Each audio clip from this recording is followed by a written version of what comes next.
Mr. Francis Gatare, President of the African School of Governance from Rwanda, Honorable Lesego Chombo, Minister of Youth and Gender of Botswana, Honorable Sidi Mohamed, Minister of Youth, Sport and Culture from Niger, Honorable Joselia Tapla, Deputy Minister of Rural Development of Liberia,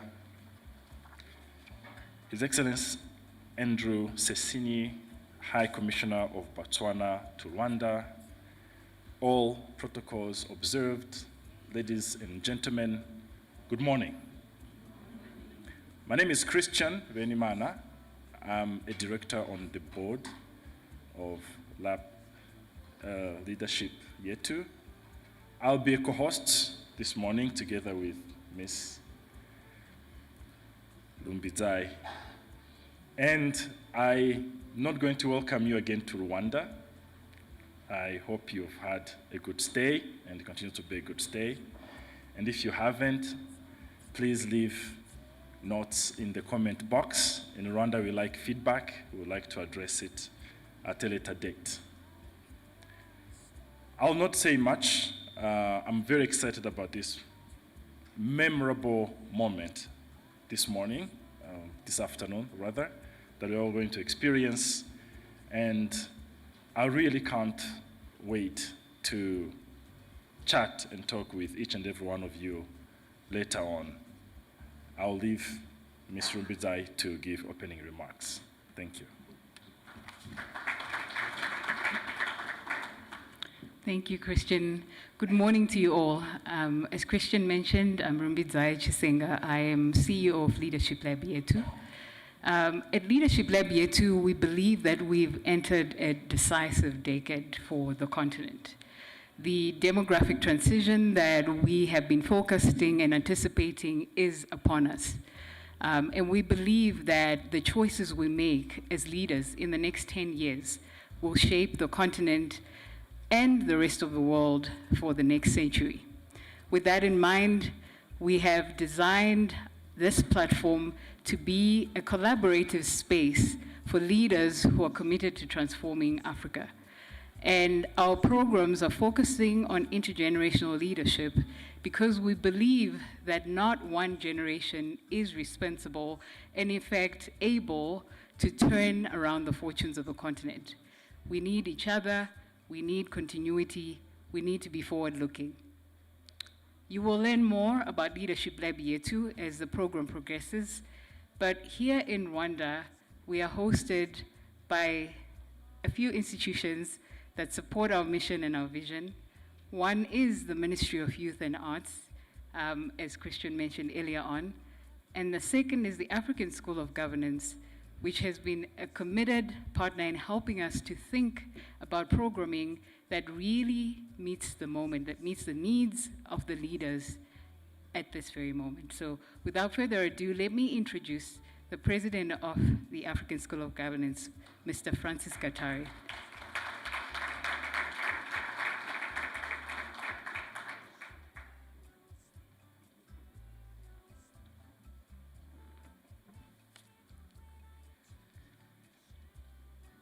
Good morning, Your Excellency Monica Geingob Fellows. I learned that yesterday. Honorable Minister Utumat Kwishima, the Minister of Youth and Arts of the Republic of Rwanda. Honorable Ministers in the room, Excellencies, Ambassadors, guests, Fellows of the Leadership Intergenerational Leadership Accelerator Fellows, faculty members of leadership of the African School of Governance. Once again, good morning to you all. It's a great honor this morning to reach this important milestone. And I want to congratulate you, first of all, Monica, for a very successful lab over the last 2 days. I sat in this very room and listened to various speakers have a conversation, an intergenerational conversation with the fellows of Lab Yetu, and I learned a lot. What a privilege. Congratulations for a successful event. Congratulations also for reaching this important milestone for the launch of Lab Yetu. It's an honor to be here because you could have registered, established Lab Yetu anywhere on the continent or even outside, but you chose to bring it to Rwanda. And today we are recognizing that choice that you made and honoring you for it. Thank you, and congratulations again for reaching this important milestone. As the African School of Governance, we are honored to collaborate with you, and we think that you made the right choice. You see, the African School of Governance has a singular mission of creating a new generation of transformative African leaders. African leaders that are ethical, that are committed to high values, particularly the values of excellence in everything they do, but most importantly, that are committed to the service of their communities across the continent. And we think that this is precisely what Lab Yetu also aims to achieve. We do this through various offerings. One is through providing academic programs, master's degrees in public administration, training leaders. But we also offer executive education courses for those that are unable or unavailable to take a long time off for a degree program. We also convene events for people to have a conversation, to have conversations about governance on our continent, about intergenerational connections, about challenges, and create solutions. But we also recognize that not everybody does it the same way. Because you see, we have, together with Lab Yetu, identified more than 250 initiatives on this continent that are doing one thing or another in the space of governance and leadership. So a lot of people actually care. But none of us is large enough, strong enough, resourced enough to make impact, optimal impact. We can only make impact when we work together, when we are able to aggregate our efforts, our resources, and to support each other, to learn from each other. That's why I believe that the collaboration between Lab Yetu and the African School of Governance is laying a foundation for scaling up of this kind of collaboration that we need on our continent to optimize on the impact of a theme that we all care so much about. The African School of Governance is offering itself as a platform for this collaboration. We want to leverage this partnership we have with Lab Yetu and scale up, reach out, and bring on board many more partners that are like-minded with ourselves, because only then shall we be able to create the impact we want to make. With Lab Yetu and African School of Governance, we are aligned on many things, not only on the purpose for which we are established, but also on the approach. Over the last 2 days, we have been talking about intergenerational dialogue and sharing experiences across generations. This is an approach that the African School of Governance values, embraces, and practices, because you see, it's part and parcel of how we do things. In every program, in every offering, we bring together young people, middle-aged people, and elders to share experiences. We have got a program for young African leaders. We've got a program for the academic participants, and we've got a program for senior leadership fellows across the board to share their experiences and enrich each other.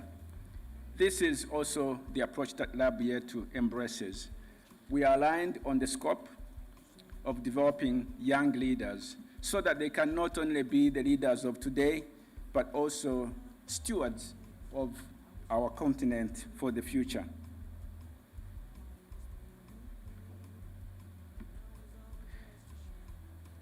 As an organization, the African School of Governance wants to add value to what all the other partners on the continent are doing. So we've got resources being committed to research. We've got resources being committed to aggregating best practices in governance and leadership on our continent so that this can be made available and accessible to all our collaborators and partners across the continent. This way, when we convene at a place like this one, there can be a moment to only concentrate on delivery, less on splitting our resources to create knowledge and information. This way, we can all share what we have. We will be launching soon this platform for other collaborators to access it. As we embark on this partnership, we look forward to Lab Yetu's activities on the continent and its impact across different nations. We want to be your trusted partner.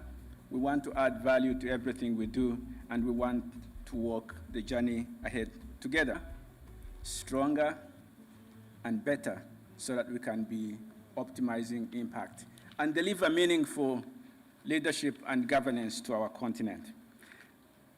As we launch Lab Yetu in Rwanda, let me once again conclude by congratulating you, Monica, Rumbi, Stephen, and the team of experts that are behind you, and we offer you a place that you can call home at the African School of Governance, and even wider in Kigali and Rwanda. Thank you very much.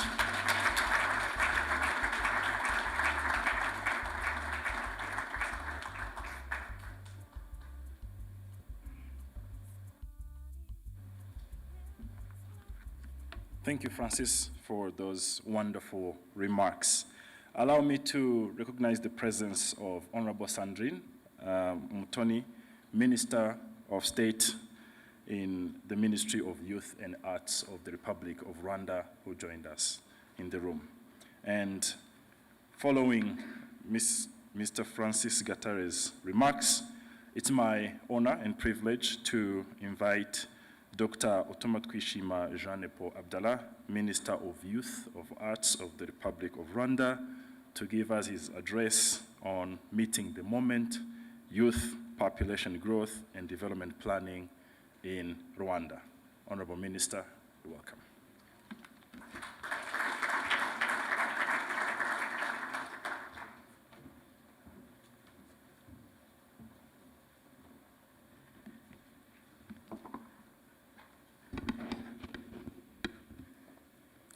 Your Excellency, Madam Monica Gengos, former First Lady of Namibia, Honorable Minister of Youth and Gender Affairs, Botswana, Honorable Minister of Youth, Sports and Culture, Niger, Honorable Deputy Minister for Rural Development and Community Services, Liberia, Minister of State, Sandrine, welcome. Dear fellows from across Africa, distinguished guests from Rwanda and from the continent, good morning. I'm deeply honored to be here today for the launch of the Leadership Lab Yetu. In a very special way, I'd like to thank you, Your Excellency, Madam Monica, for choosing Rwanda as the permanent home of Leadership Lab Yetu. Many organizations get registered, and unfortunately, they never move beyond paperwork. But in less than a year after your registration, Leadership Lab Yetu has already hit the ground running by convening this innovative Intergenerational Leadership Accelerator conference. We thank you for that. This demonstrates that Leadership Lab Yetu is not just another new organization. It is a results-oriented institution with a clear intention to deliver impact. At the Ministry of Youth and Arts, we are very proud to be associated with the Leadership Lab Yetu, and we commit to continue supporting its initiatives as we pursue our shared vision of building a transformed, responsible, and values-driven generation of young leaders. As we reflect on the theme of nurturing young leaders, allow me to briefly share my personal journey and explain why it is critical for senior leaders to provide practical solutions, not just theoretical slogans. Young people, I'm glad we have some young people in the room. They do not respond to theories alone. They are not inspired by speeches. Sometimes they are not even they don't care of PowerPoint presentations. Young people, they are inspired by leaders who solve real problems in real communities. I'm going to share with you my story.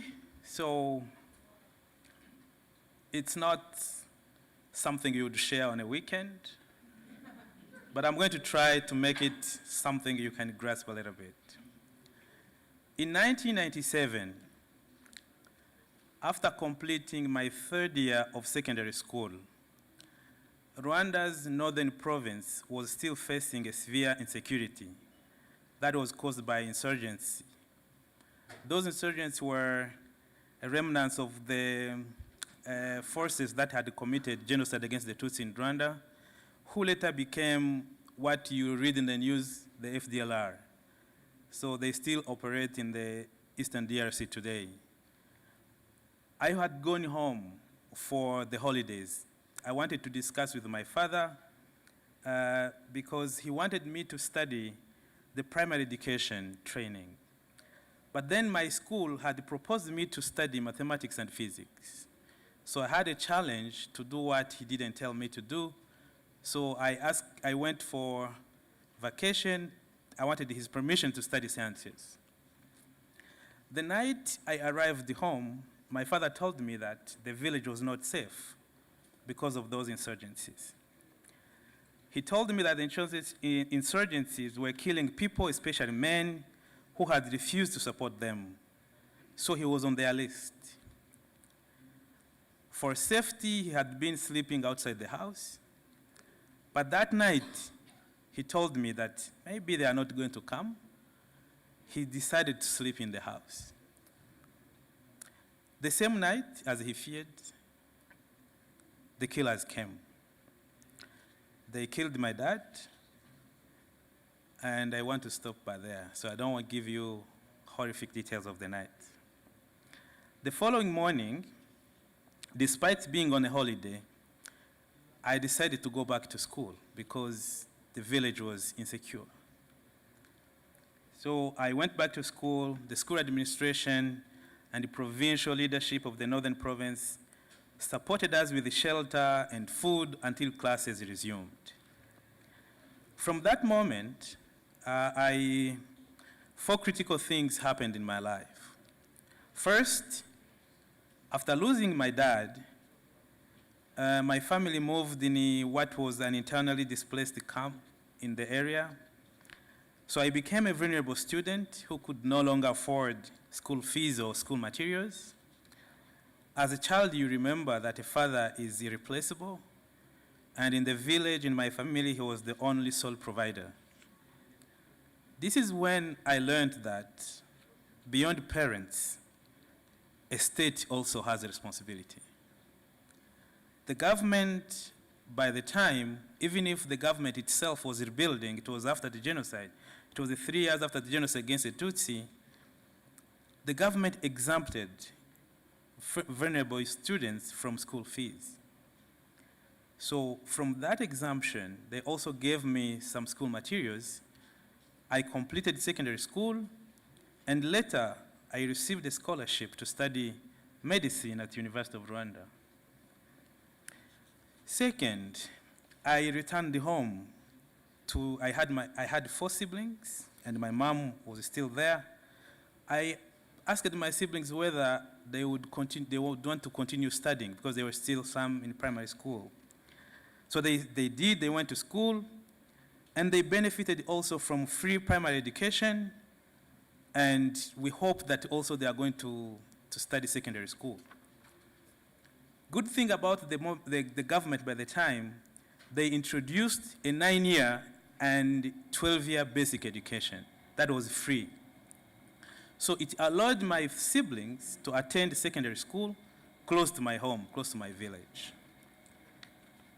One of my sisters actually was excellent academically, and it coincided with the creation of scholarships by Imbuto Foundation, the foundation of our First Lady.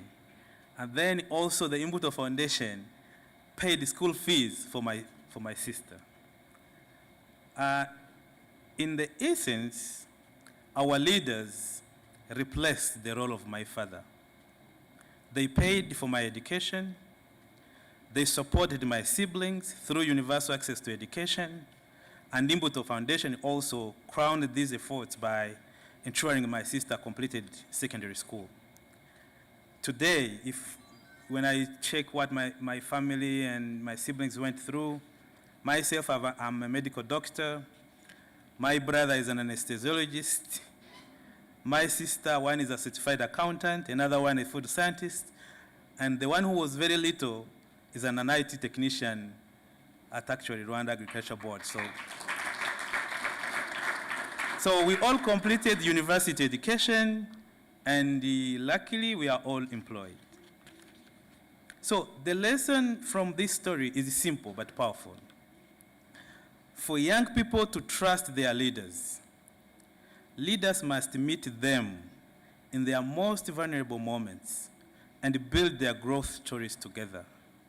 So to be a great leader, to inspire young people, leaders, we must find young people in their vulnerable moment, and we build their stories, the growth stories, together.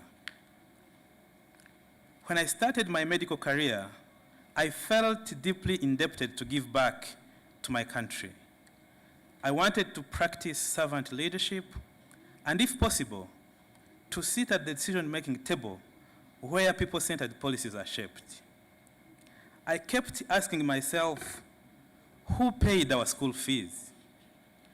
Who decided that every Rwandan child, regardless of family income, region, or religion, deserves education? Who decided that all Rwandans must have access to health care? And who ensured equal opportunity for all? The answer was clear. It was the leadership of His Excellency Paul Kagame, a man who himself was once denied the right to live in his own country by poor leadership, who sacrificed his youth to fight for dignity and justice, and who declared that the new Rwanda would serve all Rwandans equally without divisionism, nepotism, or favoritism. In every community, we need leaders willing to risk everything to do what is right. That is what Paul Kagame did for us. In his leadership philosophy, he believes that a human being is shaped by nature and also by nurture. This belief in nurturing young leaders is why, as a young medical doctor, I was entrusted with the leadership responsibilities in hospitals, in youth organizations, and eventually appointed the Minister of Youth. I was the first doctor in my family. I was the first director of the hospital in my family. I was the first minister. And actually, I'm the first to live in the Kigali city.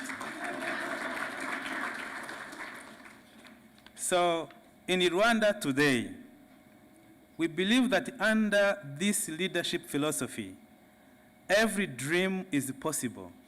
Even those without dreams can witness miracles in their lives. A true leader ensures that young people always have hope that their dreams can become reality. Before concluding, allow me to share 4 key lessons I have learned from President Kagame's School of Leadership in the 2 years that I've been in cabinet. First, Africans, we must stop blaming others for today's failures. He recently told us that we have so much blamed colonialism, we have so much blamed the religious leaders. I think it is time that we try to see ourselves as well. Development or the lack of it is now our responsibility. Accountability begins with us as African leaders. Second, nations that have developed successfully are not inhabited by superhumans. They are led by people like us. Their development paths are not rocket science. We can learn, adapt, and do better. Third, never neglect the needs of the people. Even if it is just one person, leaders must be sensitive, especially to the concerns of young people. When we cannot deliver immediately, we must explain honestly. If we fail to communicate, people have every right to demand answers, sometimes not politely. So we have to be aware of that. Last one, leadership is about results. Planning without implementation is meaningless. Implementation without impact is a failure. For every project, we must plan, follow through, and ensure results reach the people on time. So when leaders build growth stories with young people, when leaders invite young people to the table, when leaders listen with empathy and act with courage, young people grow into responsible, engaged, and patriotic citizens. I thank you very much.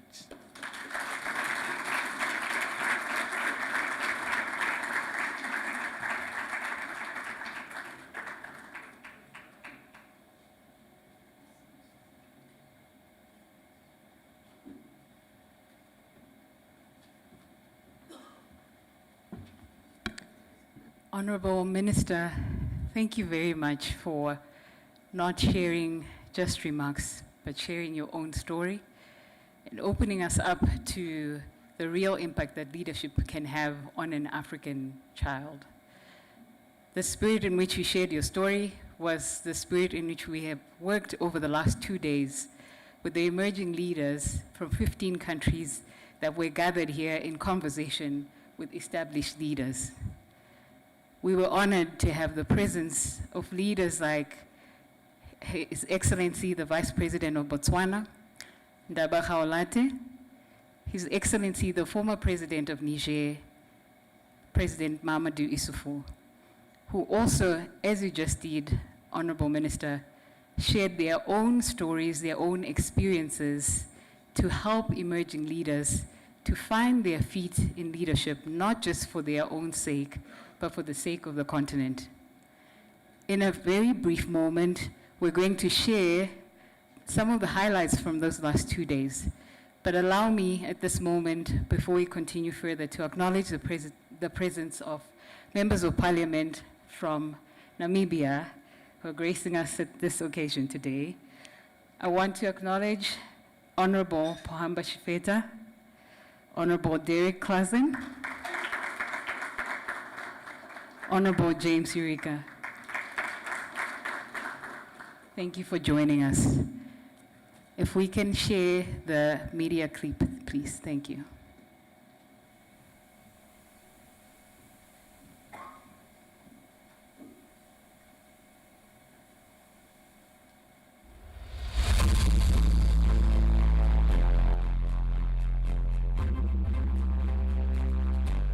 we're really gathered this morning because we have created the space for us to have honest conversations about leadership.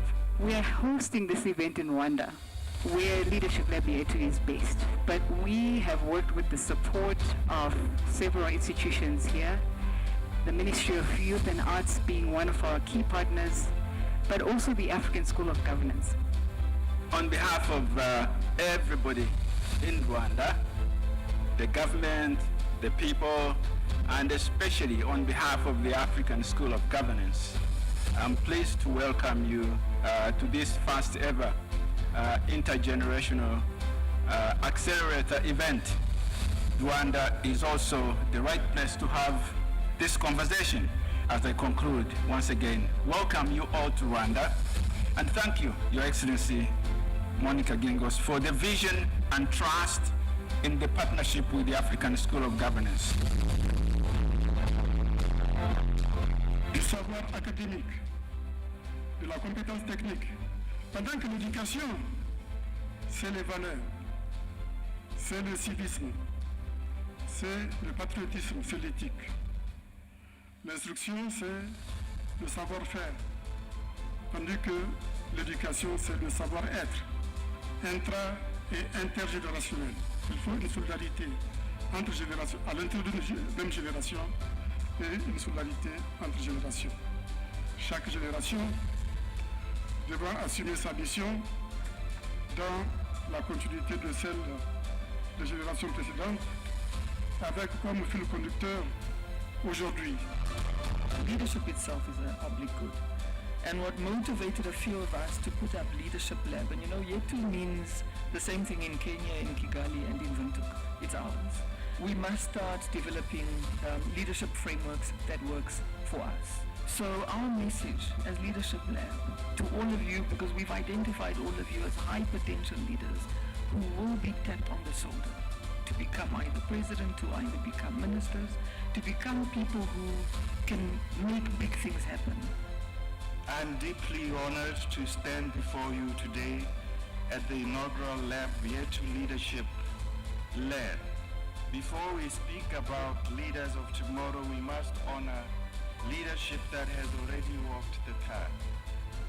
Miss Monica Geingob. I call her Lady Monica.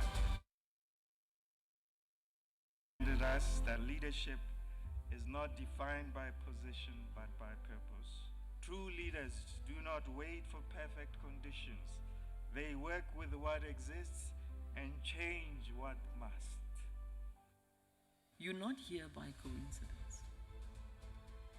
What we're trying to do with Leadership Lab, together with strongly supported by African School of Governance, is to build a pipeline of leaders. We are not in Rwanda by coincidence. We're here by intention, because this country has a leadership and a story to tell that we cannot ignore. So I want to thank you for being here. My reflections are that we've had the type of conversations that I want us to have, that this is a pipeline that we're building, that you are part, this Leadership Lab family that we're going to build. And I want to thank you for the last 2 days. I think every single session I learned something.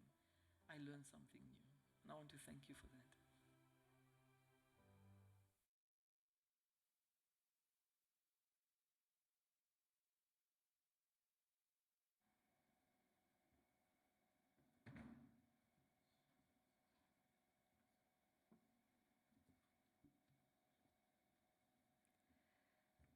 We were privileged enough to spend time together over the last 2 days, but we were unfortunate enough that we couldn't bring as many people as we wish to have had in the conversation.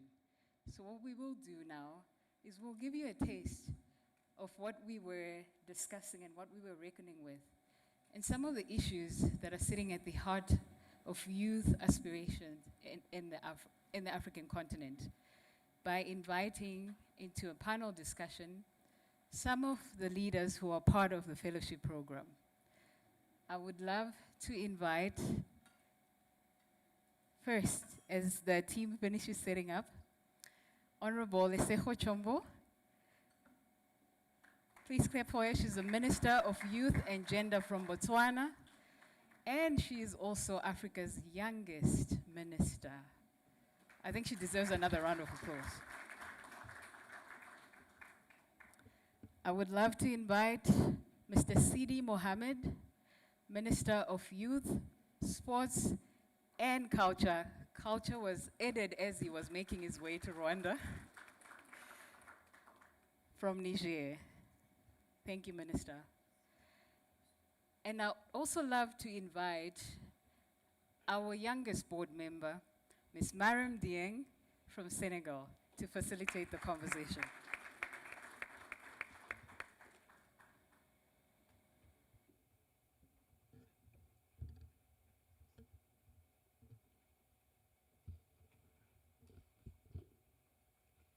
Thank you, Rumi, for that introduction, and thank you, everybody, for making it into this discussion today.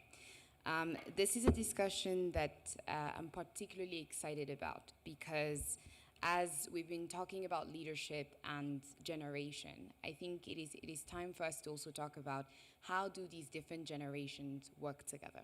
What are some of the challenges that we're facing, but also what are some of the paths for the future that we see? So for this discussion today, I have the absolute honor to be sitting across two incredible leaders, both within their own respective realm, who are also role models in their own communities. So the way I would like to structure actually this discussion, because we have fellows in the room, is I would like to start by asking our ministers here to tell us their story. How did you come to be in this position? What inspired you to actually take on public service role? So I would like to start, ladies, first, with Honorable Minister here from Botswana. Thank you very much, and good afternoon to everyone. It's such a pleasure and a delight to be here. I have, I think, the most unorthodox story ever when it comes to being in politics. Just like my vice president, I don't consider myself a politician. It's different, though, for the two of us, because I think he actively decided to take this path. I, however, on a random Tuesday afternoon, this was the week following our change of government after 58 years in Botswana. And the following week, on a random Tuesday afternoon, random for me, of course, I received a text. It said, "Hi, my name is Ndaba Khaolate," that is our vice president, and he says, "Reboko and I," that is our president, "would like to meet you today." And I say, when? He's like, now would be great. I take a U-turn and he pins me a location. I go to his residence. I get there and he says, "Listen, the president would like to nominate you as a specially elected member of parliament tomorrow." And my first question, obviously, before I even got to ask the question, he told me that journey, having been in the opposition for many, many years. He told me the challenges that they faced and what they aspire to be, what we call the new Botswana. And he shared his vision that it is a Botswana where young people have a seat at the table. And he made it very clear that what I will be is an emblem. It's not about me. It's about me being a representation of many other young people. And I obviously asked why. I'm very, very bold. I said, why? I don't want to be a political pawn. Is this am I going to be a political stunt?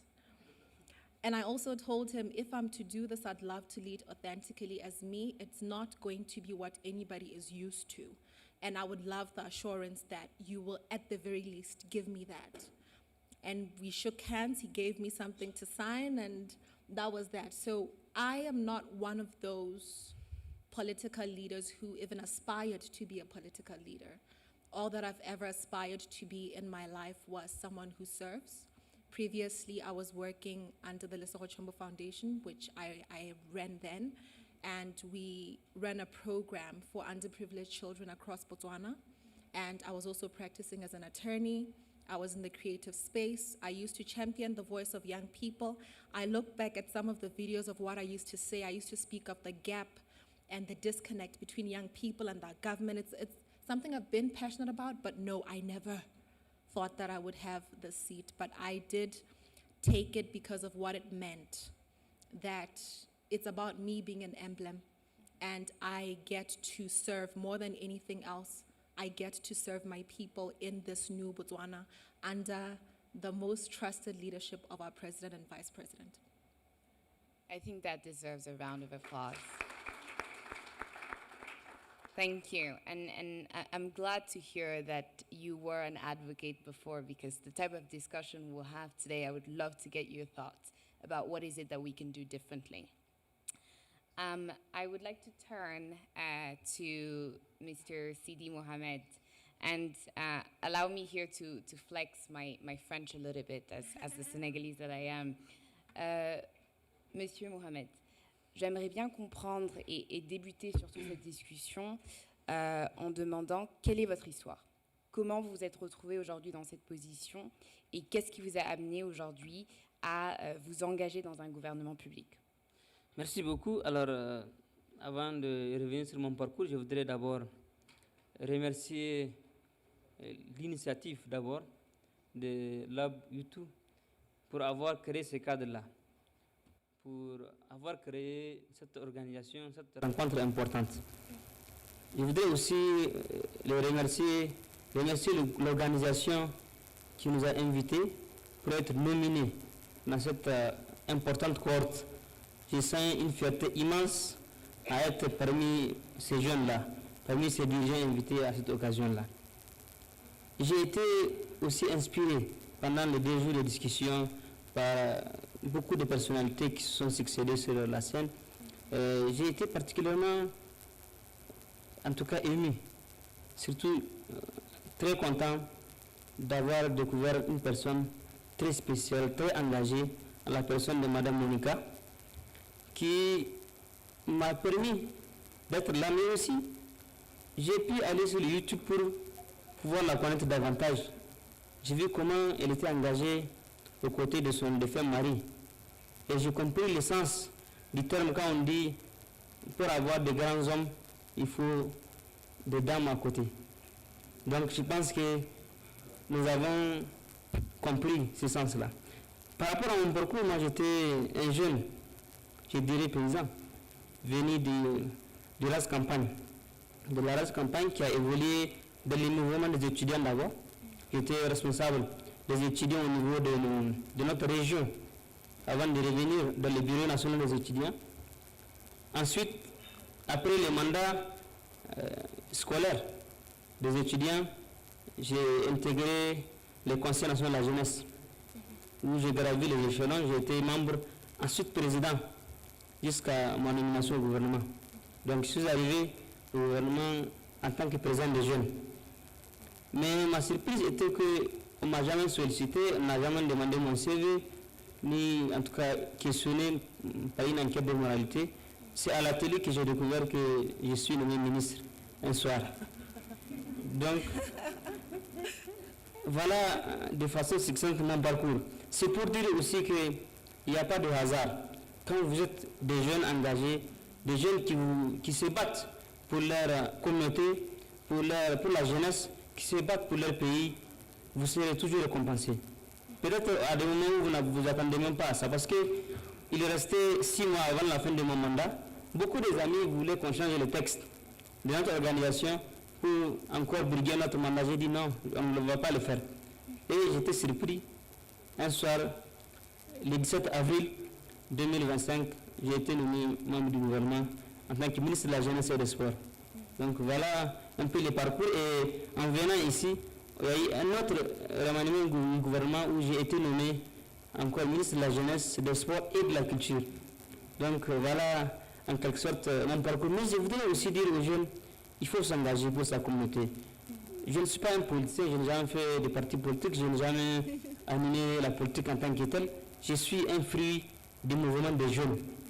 On a aidé beaucoup d'amis qui sont devenus aujourd'hui membres de l'Union panafricaine de la jeunesse, dont le président ici présent, et beaucoup d'autres jeunes. Donc l'engagement pour sa communauté, pour la jeunesse, est important. Voilà, merci. Merci beaucoup, Monsieur le Ministre. As I heard both of these great stories, something that came to me, and also came to me in the sense that today when we talk about leadership and we talk about youth and we talk about Africa and its future, I think often what we forget or what we miss is what does it actually cost for these young people to be able to be in these positions. And when I speak for myself, I was born and raised in Senegal. I left Senegal when I was 15 years old to go to South Africa to pursue my education. I have since been through many, many, many different journeys, being one of the youngest partners in the world for an investment firm in the US. And I can tell you that one of my driving principles is that I would like no other Senegalese women to have to go through what I have to achieve what I have done. And so when I sit across these two incredible ministers today, I think one of the questions that I have for you is, what have you faced in getting here? What are some of the big challenges that you're experiencing today? And that comes with age, because that's also part of the story, which is that even being here as such young people addressing all of you is quite rare, if we have to be honest. So I would like to start with you, Elizabeth. Thank you very much. For me, it was, I wouldn't even call it challenges that were directed towards me as such. Like I'm saying, I represent a government that is the first to change government in Botswana for over 58 years. So already I'm coming in not just as the 26-year-old female former beauty queen minister. By the way, at the time I held the title of Miss World Africa. I was Miss Botswana in 2022, and I had represented my country at Miss World, and I was reigning Miss World Africa at the time. So it's not just my youth, it's not just my gender, and it's also my background in the creative space, something which we know sometimes is not treated with the credibility that it deserves. But it was also the fact that I'm coming in with a new government for the first time in 58 years, and that shift, the institutional changes that need to be made, obviously pose a lot of resistance. So I have not always looked at it as challenges that I've faced because I'm me, but as challenges that we face all together as a government. But to drive to what you spoke about with age, honestly, young people, you're just gonna have to make peace with it. I'm so sorry. The sky is blue, and the sky cannot want to not be seen as blue. You are young, and you will always be seen as young. What you ought to do is to see it as not a weakness. You first have to see it as it's not a weakness. It will be a challenge, but you have to walk in it knowing that it's your superpower, and learn to navigate it, and learn to face the fire.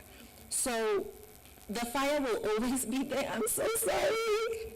The fire will be there, but what makes us thrive as leaders is our ability to face it because of what we intend to achieve for our nation. So I did face resistance, a lot of resistance. Unfortunately for me, I didn't just face resistance from the older generation, even from young people themselves. And I faced a lot of bullying.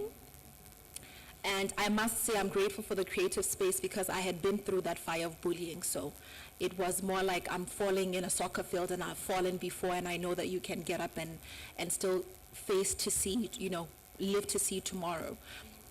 Being female as well, unfortunately, these are issues that we don't speak often about. I also hold the portfolio of gender, by the way, and gender stereotypes and norms are a real thing in leadership. When a man bombs the world, he's evil, but when a woman, they say when a woman doesn't take a call, she's equally evil, And so it's challenges of being a creative, being young, being female, a new government, as well as a government that was navigating the results or consequences really of our diamond market having changed and us needing to diversify our economy. So you're coming in, people are tired, they've changed the government, you are young, you're female, you're from the creative space, they've forgotten you are a lawyer, or that you even ran a foundation before. It's a new government, there's not enough resources, but they want the change today. They want it today. In fact, you are young, you understand. Listen, You of all people cannot tell us you cannot deliver this because you are young. But like I'm saying, it's those challenges that shape us, and as leaders we have to walk in that responsibility. Our president likes saying, I love this. He says, when you face challenges, how dare you say, there are challenges. He says, you're in a boxing ring. Something is hitting you. Of course it's supposed to hit you. It's the name of the game. And I've always carried that with me, that whether it's a challenge, whether it's attack, whether it's resistance, whatever it is, it's the name of the game, and my responsibility is to learn how to fight back. I love that you said that, you know, you cannot change your age, because my father used to say there'll be one day where you would want to be young again. And, you know, you're out here trying to, but very, very, very much, very resonate to what you just described. Monsieur Sidi, pareillement pour vous, quels sont les challenges que vous avez eu à affronter aujourd'hui dans votre leadership journey, mais en plus de ça, aujourd'hui, est-ce qu'il y a des opportunités que vous voyez dans la manière dont on peut interagir avec la génération qu'on a trouvée en leadership? Alors, merci beaucoup. En fait, les défis en tant que tels sont liés à la nature, à l'environnement dans lequel nous sommes. Nous sommes dans un pays qui fait face particulièrement à des défis structurels. Nous sommes un pays, comme vous le savez, formé dans une confédération désormais qu'on appelle AIS, donc qui est formée du Mali, du Burkina et du Niger, qui ont été fondés sur un grand défi, celui de l'insécurité. Et ces défis, les jeunes sont confrontés à ces défis sur l'ensemble des pays. Et ces défis font en sorte que les jeunes manquent de l'emploi, manquent de formation, manquent d'éducation, manquent de beaucoup de choses. Donc nous, en tant que jeunes qui sont ici aussi, de ces mouvements de jeunes, notre rôle, c'est de pouvoir affronter ces défis et trouver des solutions aux côtés du gouvernement à ces jeunes-là. Donc le premier défi, c'est de trouver des solutions aux besoins des jeunes et surtout en adéquation avec la vision de son Excellence, le président de la République, qui aussi a une vision centrée sur les jeunes, qui a pour sa priorité les jeunes. Dans les gouvernements dans lesquels je suis, on a beaucoup de jeunes. Donc, ensemble, nous allons relever ces défis de sécurité et beaucoup d'autres défis. L'autre défi, c'est, comme Marcel l'a dit, c'est de croire que les jeunes sont naïfs, ils n'ont pas d'expérience, ils n'ont pas de parcours, ils sont fraîchement venus, ils n'ont pas fait l'administration classique. Donc, il faut les confronter aux aînés qui ont déjà l'expérience, qui ont fait 40 ans dans l'administration, qui ont fait 40 ans dans les entreprises publiques et privées. Donc, ils sont inexpérimentés. Donc, pour nous, ça, c'est un défi, parce que quand on a des objectifs à atteindre, et qu'à cause des stéréotypes de l'âge ou bien des considérations, on n'arrive pas à relever ces défis-là, c'est comme si, quelque part, les autres ont raison sur nous. Ça nous donne encore les tonus, l'engagement plus pour pouvoir relever les défis et savoir que les jeunes sont capables de soulever des montagnes, parce qu'ils ont l'engagement, ils ont l'amour, et par ailleurs, ils n'ont pas un passé entaché de coups bas, qui sont des personnes naturellement engagées et qui n'ont pas forcément des arrière-pensées ou un parcours qui est sali par un certain nombre d'actes de corruption et tout. Donc pour nous, il est important de regarder les jeunes comme n'importe quelle personne et qu'on pense qu'il est capable aussi de pouvoir relever les défis. Je suis nouveau dans un ministère très vieil, parce que c'est un ministère, c'est vrai, de la jeunesse, mais où l'administration est pratiquement pas des jeunes. Donc pour nous, quand on est nouveau, on peut peut-être nous confronter à certaines réalités, mais on arrive toujours à sortir de l'eau et à pouvoir relever ces défis-là.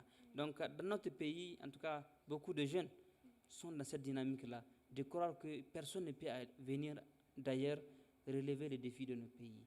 Et l'autre défi, c'est celui de l'engagement. On pense que les jeunes sont moins engagés, même au temps des politiques, parce que chez nous, il n'y a pas de parti politique, il n'y a pas de politique en tant que tel, parce qu'on a vu ses limites. Et on pense que les jeunes doivent toujours accompagner. Ils sont, comme on aime le dire, ils poussent les véhicules. Quand ça démarre, on les laisse à la gare. Donc pour nous, les jeunes doivent s'armer de courage et affronter aussi leur réalité, affronter les défis de leur pays et qu'ils soient des acteurs de changement dans leur pays.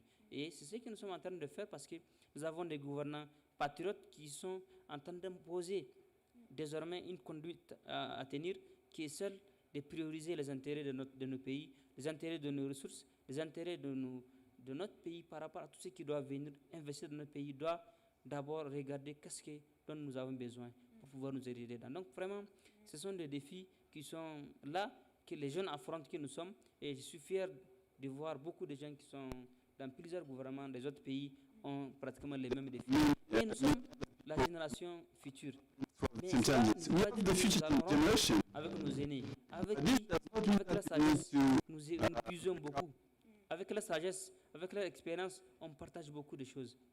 Nous avons eu des discussions pendant même cette session-là où beaucoup des aînés nous ont partagé leur parcours parsemé, qui est vraiment miné, souvent des difficultés, souvent des défis, souvent même des échecs.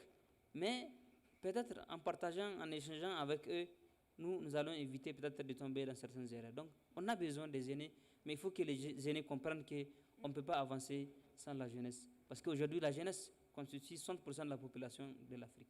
Donc, pour nous, c'est ensemble qu'on va construire l'Afrique. Merci beaucoup, merci beaucoup.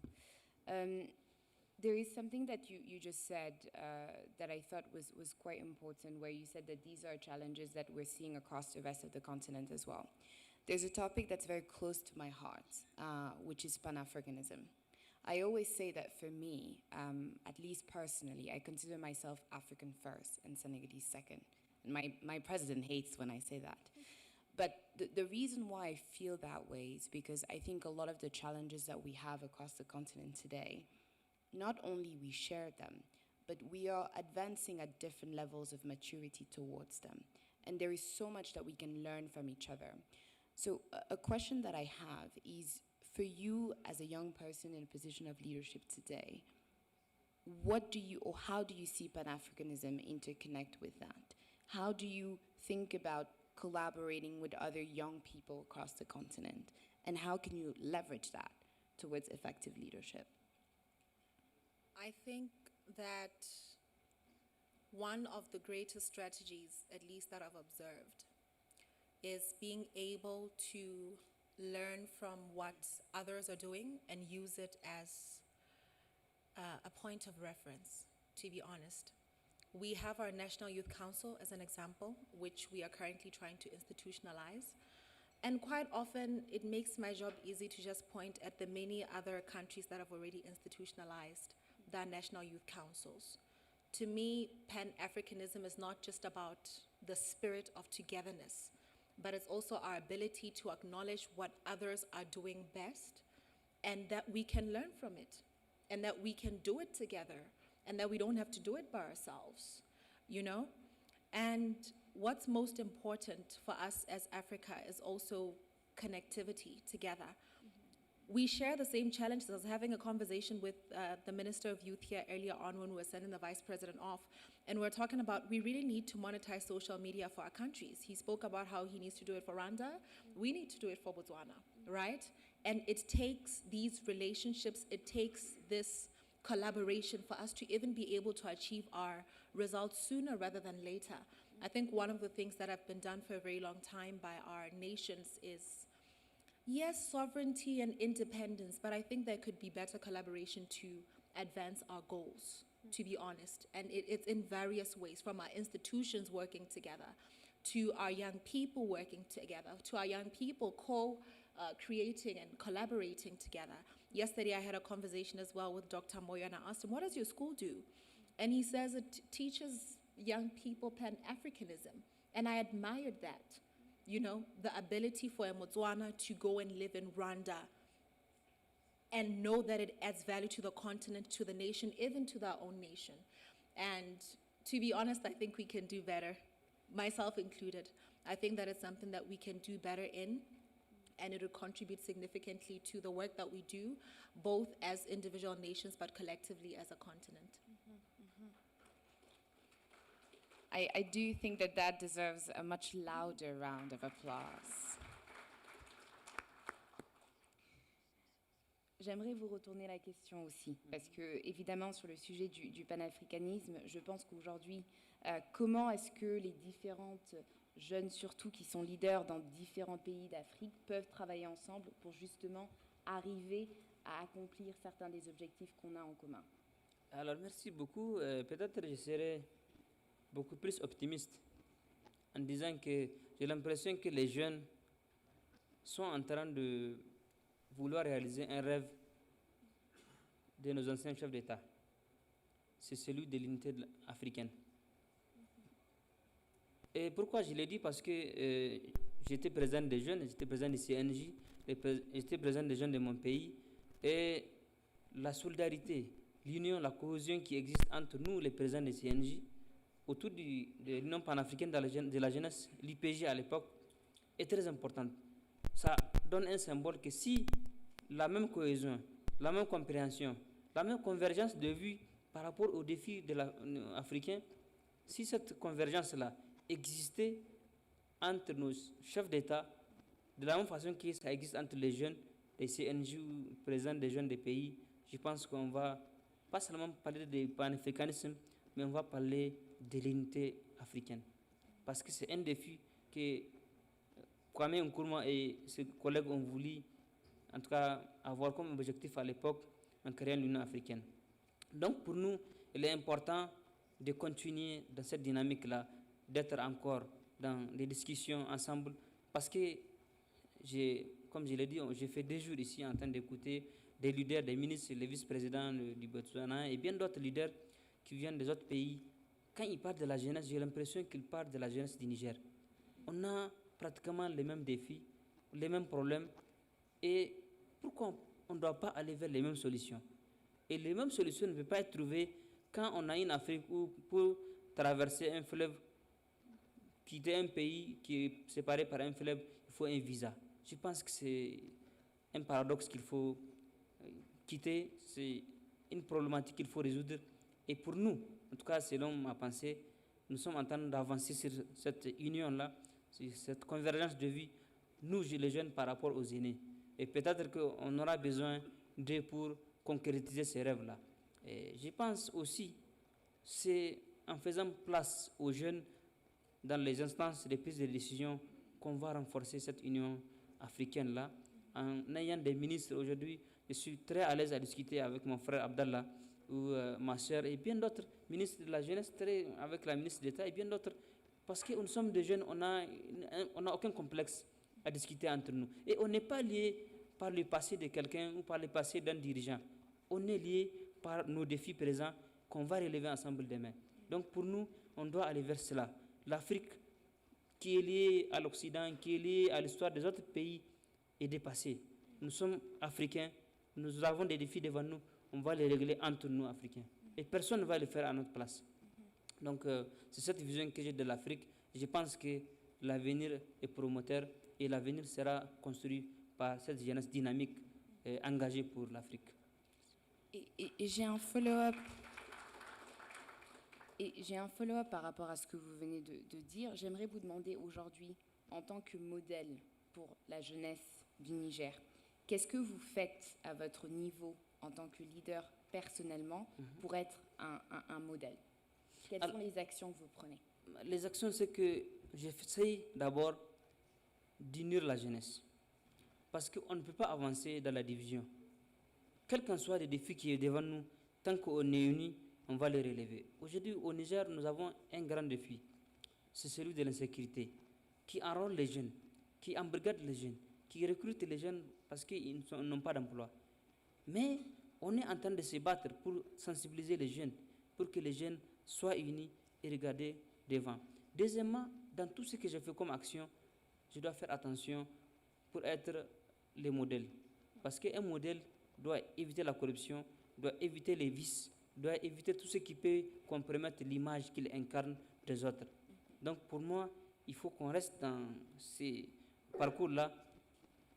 C'est vrai, nous sommes des êtres humains, on ne peut pas manquer des ratés, des insuffisances, mais il faut rester autant que possible pour vraiment imprimer une image vers les autres qui est bonne. Parce que nous incarnons aussi l'image des autres. Si aujourd'hui, dans ma gestion ou dans ce que je fais, je pose un acte, on va dire, ah, c'est la jeunesse.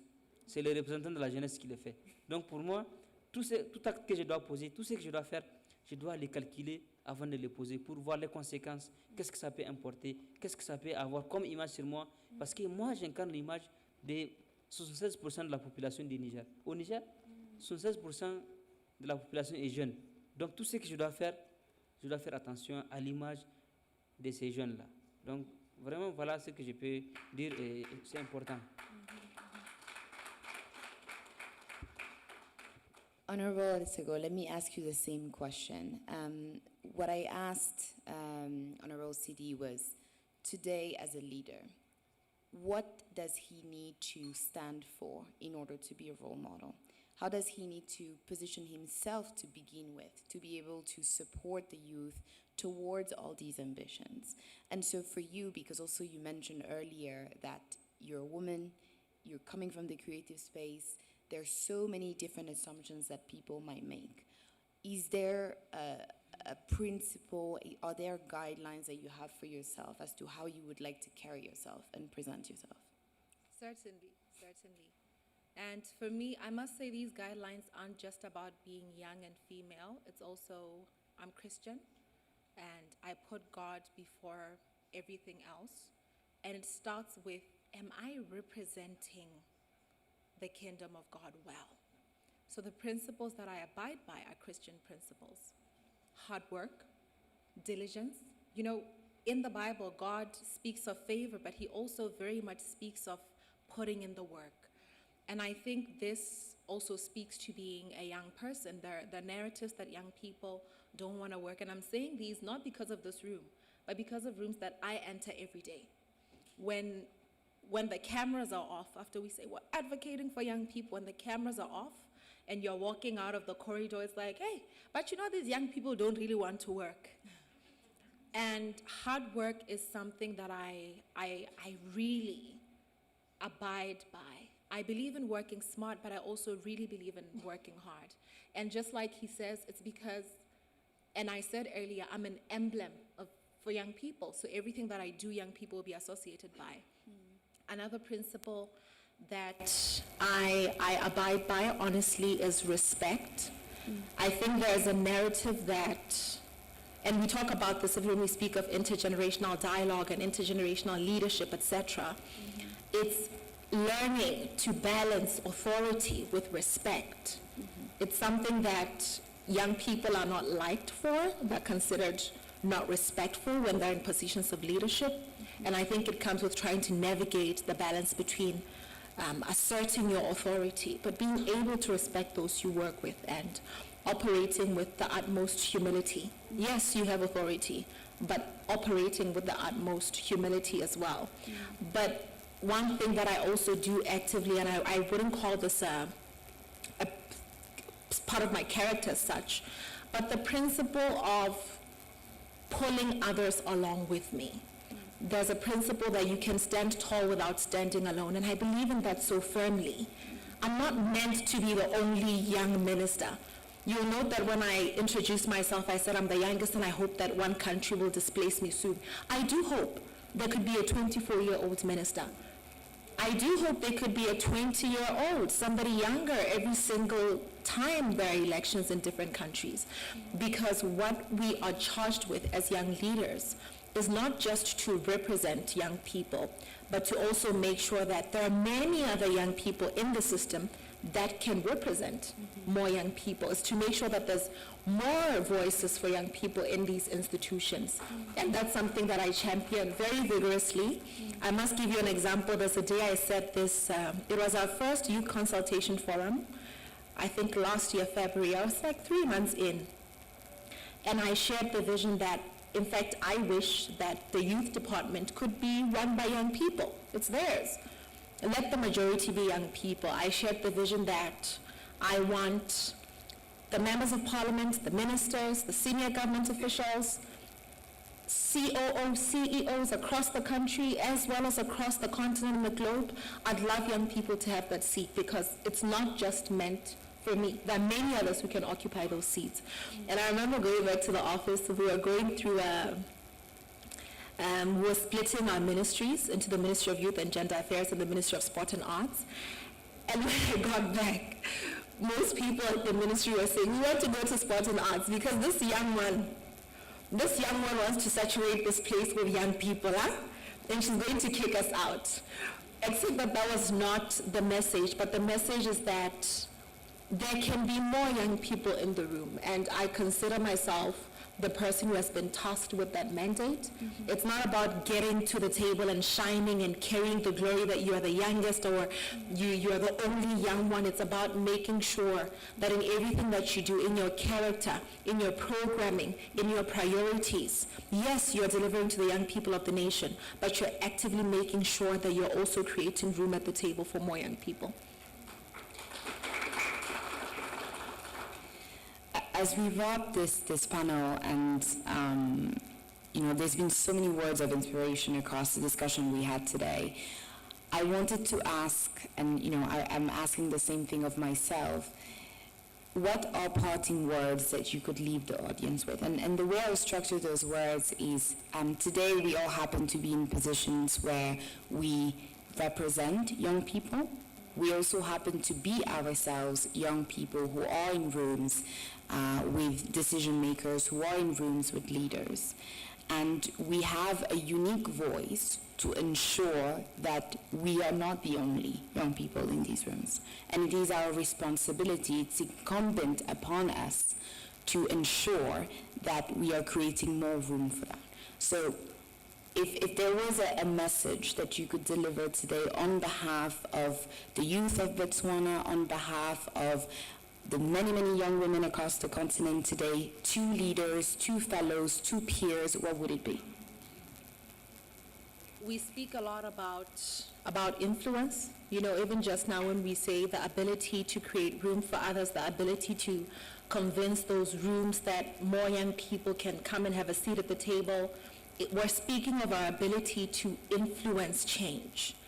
And the message that I have is that for you to be able to influence, you need to build credibility. You need to build credibility. And you need to build credibility through your results.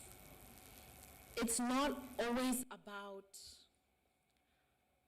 how it looks and how it makes us feel. It's about the change that it actually brings.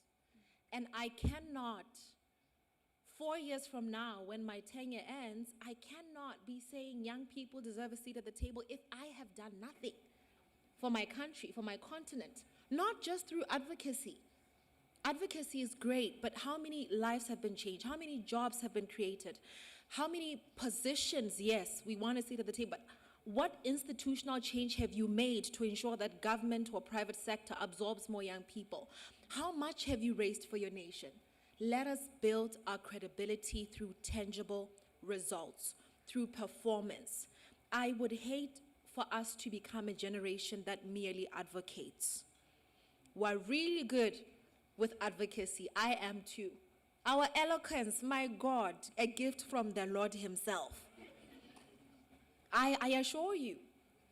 But one mistake that is made quite often, and it's been echoing across the room throughout the days that we've been here, is the belief that somebody needs to fix things before you can have impact. Somebody needs to clean up before you can paint. That's not the truth. You can have impact in your space. You can have results in your space. The minister spoke about it when he said, I had impact in my small space and it earned me a seat at the table. I spoke about it as well when I said that I was doing something else, and when the president needed names and my name was mentioned, it's the name that made sense. Yes, it was him having the authority to nominate 6 people, but it was met with some level of result that can be tied to me. And so as we want all of this influence, which we so much deserve, because the nature and order of things, yes, should be that in our leadership in the continent, it is intergenerational. But let us build on that, not just from feelings and from speeches and from what we say and how we believe things ought to be, but let us prove through our results that young people can lead. Let us prove through our results that young people are innovative, that young people can champion change through results, not just through vision, not just through advocacy, but through results in the different spaces that we're in. Yesterday, someone said it in a beautiful way. He said, you want a seat at the table, but you could build your own table and make people turn heads to want to be at that table. And so as young people across the continent, I'd love to say we will have influence. We do have that influence, but it must be backed by credibility through the results in our respective spaces, no matter how small. And lastly, I say this everywhere I go, your youth is your superpower. And I'd love to say it as well to the women in the room. You being a woman is your superpower. It is so painful to get to see women who turn masculine because they're surrounded by men. Young people who become old because they're trying to portray maturity. But it is that, it's you being different from everybody else in the room that's needed. And I'm very, honestly, I also speak from a place of privilege because my president, Advocate Duma Boko, during when we got sworn in, he said this message to the nation, and he said to all the women that I have sworn in, you must not, by all means, you must not lose that which makes you a woman. Your vulnerability, your empathy, your ability to feel, your paying attention to detail, all of those, you need to bring it to the table, and it needs to add value. And so I'd like to encourage all the young people to learn to challenge the power in being young. Your ability to, you have connectivity. The Vice President said this. We are the generation that has more than any generation has ever had, and we need to walk in that power. And likewise to the women, our vulnerability, ability to pay attention to detail, that empathy, it's a superpower. It's not something for you to leave behind as you lead, but it's something for you to learn how to channel and use to make an impact in your respective places. Thank you. Thank you. Honorable Tini?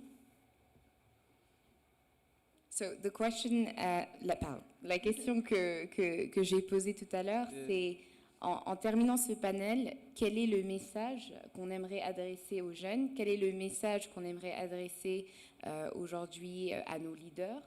Et surtout, en étant dans cette position, en étant des jeunes qui ont une voix, quel est le message qu'on pense est important que nos leaders et que nos collègues entendent? Merci beaucoup. Le message, c'est d'abord un message de fierté parce que j'ai l'impression qu'on est en train d'avoir une Afrique avec un nouveau visage. Une Afrique qui veut changer les choses, avoir des personnalités qui peuvent avoir la réflexion, l'imaginaire de pouvoir créer une organisation comme Lab Yetu qui doit réfléchir à unir des jeunes de toute l'Afrique, leaders qui sont dans des instances de prise de décision comme des ministres, comme des parlementaires, comme des maires, et pouvoir renforcer leurs capacités, pouvoir créer un dialogue, partager l'expérience des aînés avec eux. Pour moi, c'est déjà un avantage, c'est déjà un atout. Ça, c'est le premier aspect. Le deuxième aspect, c'est qu'en tant que jeunes, nous devons encore travailler encore plus. Parce que les attentes et les défis dont les jeunes sont confrontés sont encore plus importants que les autres aînés, j'ai l'impression. Parce qu'on pense que les jeunes ne sont pas capables. Donc, ça nous donne encore une énergie de travailler encore plus que les autres. Et avoir des résultats, par conséquent, plus que les autres. Et on doit se démarquer des autres pour que, comme vous l'avez dit tout à l'heure, qu'on puisse être modèle pour les autres. Pour qu'on soit des modèles pour les autres, un fainéant ne peut pas être un modèle. Un paresseux, un voleur ne peut pas être un modèle. Donc il faut qu'on soit propre, il faut qu'on soit travailleur, il faut qu'on soit vraiment capable d'avoir utilisé l'énergie que nous avons de la jeunesse pour pouvoir inventer la roue, comme on dit, et pouvoir relever les défis. Aujourd'hui, notre défi en Afrique, de façon générale, c'est l'emploi des jeunes. Il faut qu'on crée plus d'initiatives pour l'entrepreneuriat des jeunes, pour l'emploi des jeunes. Et aujourd'hui, j'apprécie beaucoup le concept du programme Youth Connect. Donc, et bien d'autres qui sont à un niveau continental, qui sont à un niveau africain, qui ont été conçus, pas pour le Rwanda, pas pour le Botswana, mais qui ont été réfléchis pour l'Afrique. Donc, nous avons besoin de cela. On avait parlé pendant quelques jours de l'agenda 2063. Je pense qu'on doit aussi parler de l'agenda 2026. On a besoin de maintenant. L'Afrique, c'est maintenant. La jeunesse, c'est le présent. Et on doit changer les choses maintenant. On n'a pas besoin d'attendre peut-être 2023 pour pouvoir changer les choses. C'est maintenant. Et on doit le faire en incarnant le modèle que nous devons incarner. Et je voudrais dire aussi que les jeunes, dans tous les secteurs, se distinguent. Quand vous regardez les sports, c'est les jeunes. La culture, c'est les jeunes. Donc vraiment, on a juste besoin effectivement de ce dialogue, des échanges qu'on est en train de créer, de ce dialogue avec nos aînés pour pouvoir partager l'expérience, pour pouvoir partager les échecs qu'ils ont pu subir pour qu'on ne tombe pas dans les mêmes défis. Et je pense aussi que nous avons les mêmes défis. Et au Niger, la vision du chef de l'État, c'est incarner aussi le dialogue intergénérationnel. Dans ma lettre de mission, dans mon cahier de charges, il est inscrit qu'il faut promouvoir le dialogue intergénérationnel. Et nous l'avons fait au Niger. Et je pense, quand j'ai été invité pour la première fois, quand j'ai pris contact avec les membres de cette organisation, je pensais que c'est par rapport aux organisations que nous sommes en train de faire du dialogue intergénérationnel dans notre pays. On a les mêmes modèles. Parce que chez nous, on a des chefs traditionnels, on a des leaders religieux, on a beaucoup de personnalités coutumières qui ont besoin de discuter avec les jeunes.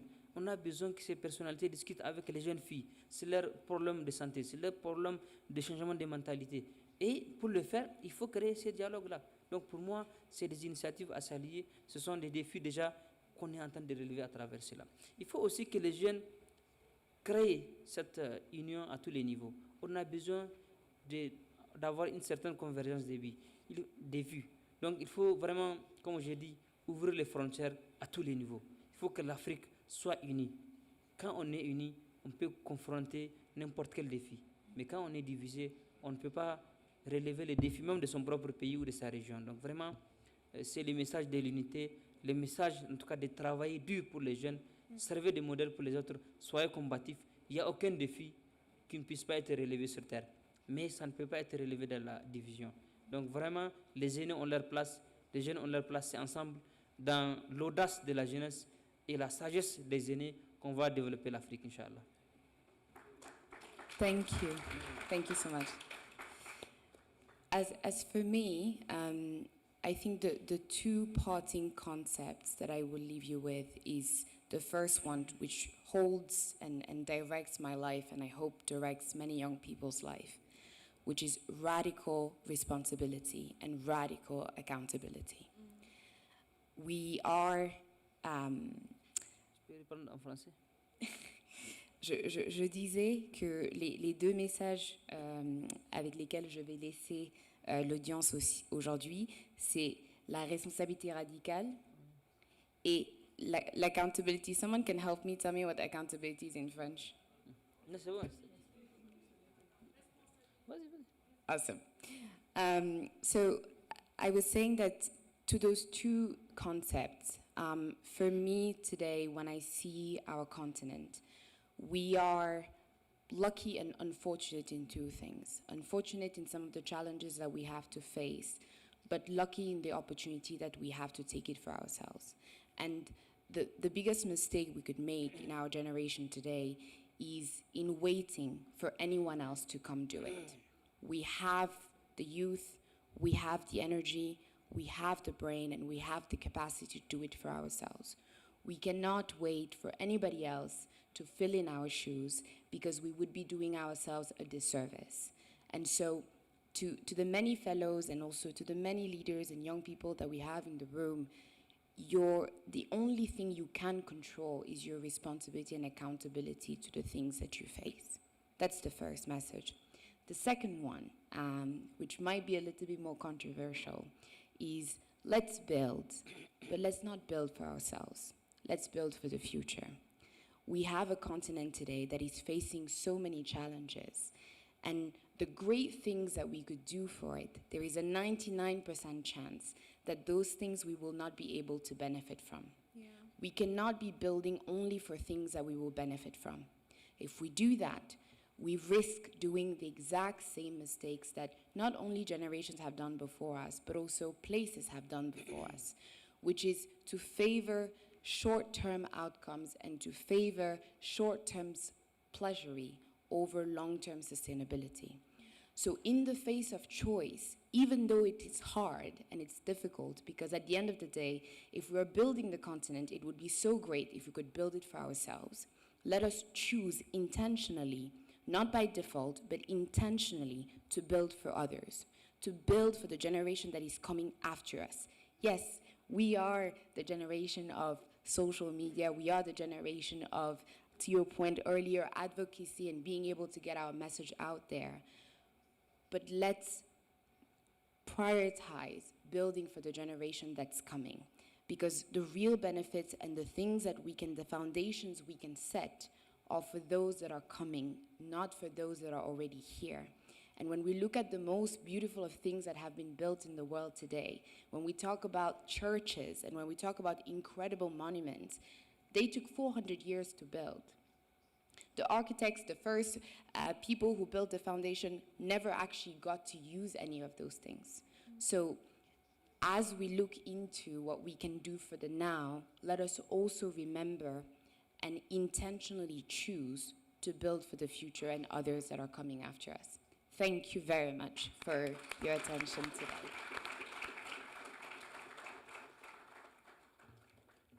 Thank you. Thank you. Thank you very much. Merci beaucoup. Merci.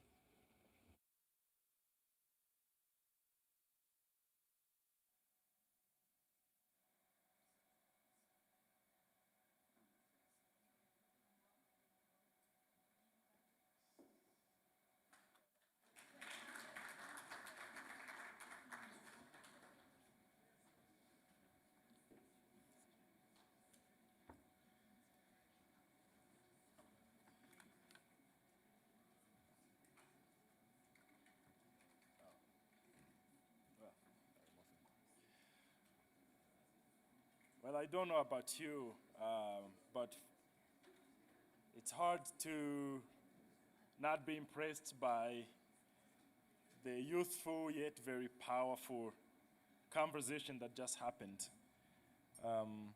that has depth and really confidence in delivery. And beyond that, you know, with quite an impressive flex from Ms. Mareme to moderate it in 2 languages so we can absorb all of that wisdom. Thank you for that. Now, ladies and gentlemen, we're going to have a performance by 4 young, talented ladies from the Gashora Girls Academy. They go by the names of Favor Wase, Daniela Uwimhwe, Daniela Ineza, and Roxanne Atete. They will deliver a spoken word performance that they titled Africa is Calling. Please join me giving them a warm welcome to the stage. Yes.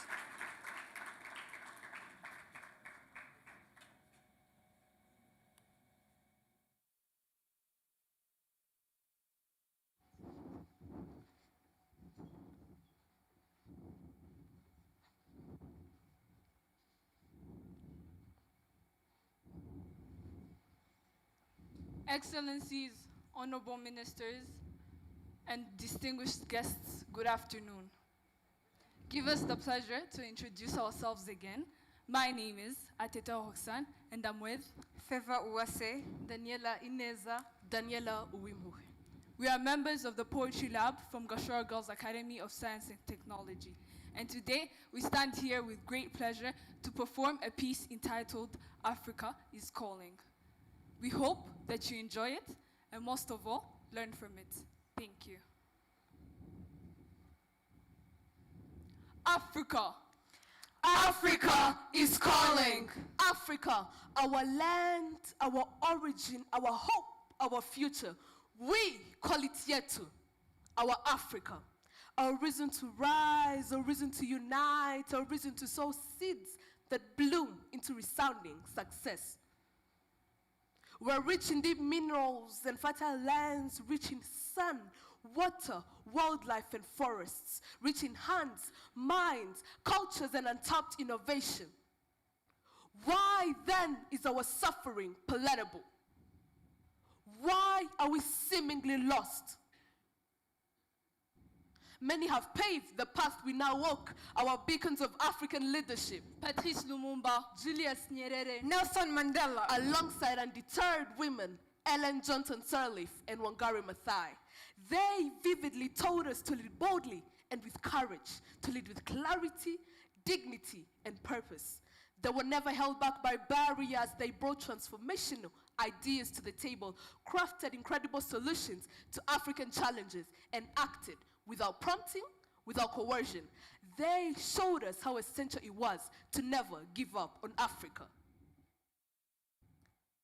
Leaders. See, this profound title can be confusing. What exactly is leadership? It is the courage of great men like Mandela who fought against apartheid, and the determination of men and women who fought tooth and nail in the background we barely recognize. Well, in my opinion, scratch that. In Africa's opinion, leadership shouldn't be just a title. It is the bold movers and shakers creating change, a bridge filling the gap between our youth and predecessors. It is the intergenerational dialogue, collaboration, and co-creation between old and new. It is the guidance that supports our youth as they fill the big shoes of those before them, and the wisdom in the lines of a letter to be forwarded to the next generation of leaders. Youth, what do we have to fear? What do we have to be ashamed of? Let us discharge our civic responsibilities wisely. No more corruption, no more feeling unmoved. Let us take our rightful place at the table, ready to transform and innovate our continent. It's time to stand up for what is right. It's time to take ownership for each other, for inherit not just the throne, but the responsibility. Men and women. Wait. Women! Why is it that only a quarter of us are rising up in boardrooms and parliament? Women, rise up and be part of the process of making laws and policies, protecting and molding the future for women in leadership, turning our curiosities into new discoveries, for we count not just in numbers, but in impact. Brilliance has no gender, and leadership belongs to all. Yours is a strong call to break stereotypes, for we are the hope that shows up early and stays up late. For a future built through persistence, not favors nor miracles, is our collective goal. And to you, the youth, the future is finally here. It urges you to listen and hear its call. Once called young and dependent, now bold and transcendent. You're not bookmarked for later. You're the much needed momentum. You will push boundaries, climb mountains, swim more rivers, and won't stop till covered into shivers. We won't give up until we win with Africa's vision clearly mapped. The old Africa must stand proud, for its leaders all worked tirelessly for its gain. And now, it's our turn to sustain the momentum, because we do not just boast of gold and petrol, we are the gold and much more. So, what are we? We are the youth, the leaders of tomorrow, the visionaries of Africa, the pioneers of greatness, and the next sculptors of African leadership for years to come.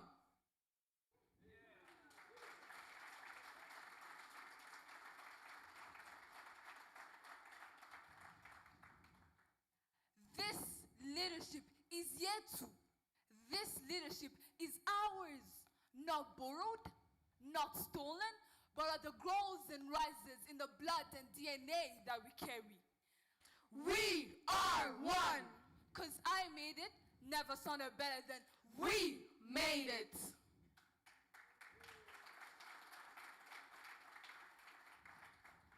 Africa is calling. Africa is beckoning. And we respond in solidarity, in unison. We answer, Karame, we hear you. We're here to serve our Africa.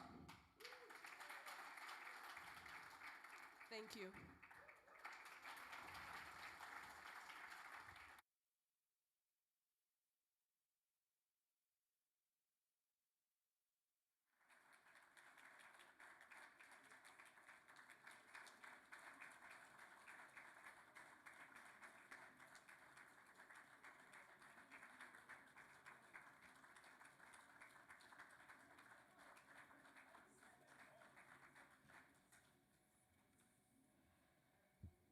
Oh, that was brilliantly done, ladies.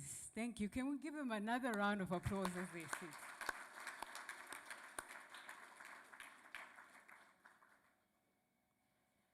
Indeed, Africa is calling, and we respond. Karame. Ladies and gentlemen, I have the distinct pleasure of calling up now on stage to deliver a statement on the launch of Leadership Lab Yetu, the visionary and the heartbeat behind Leadership Lab Yetu, Her Excellency Ms. Monica Gengos, the former First Lady of the Republic of Namibia and the founder and co-chair of Leadership Lab Yetu.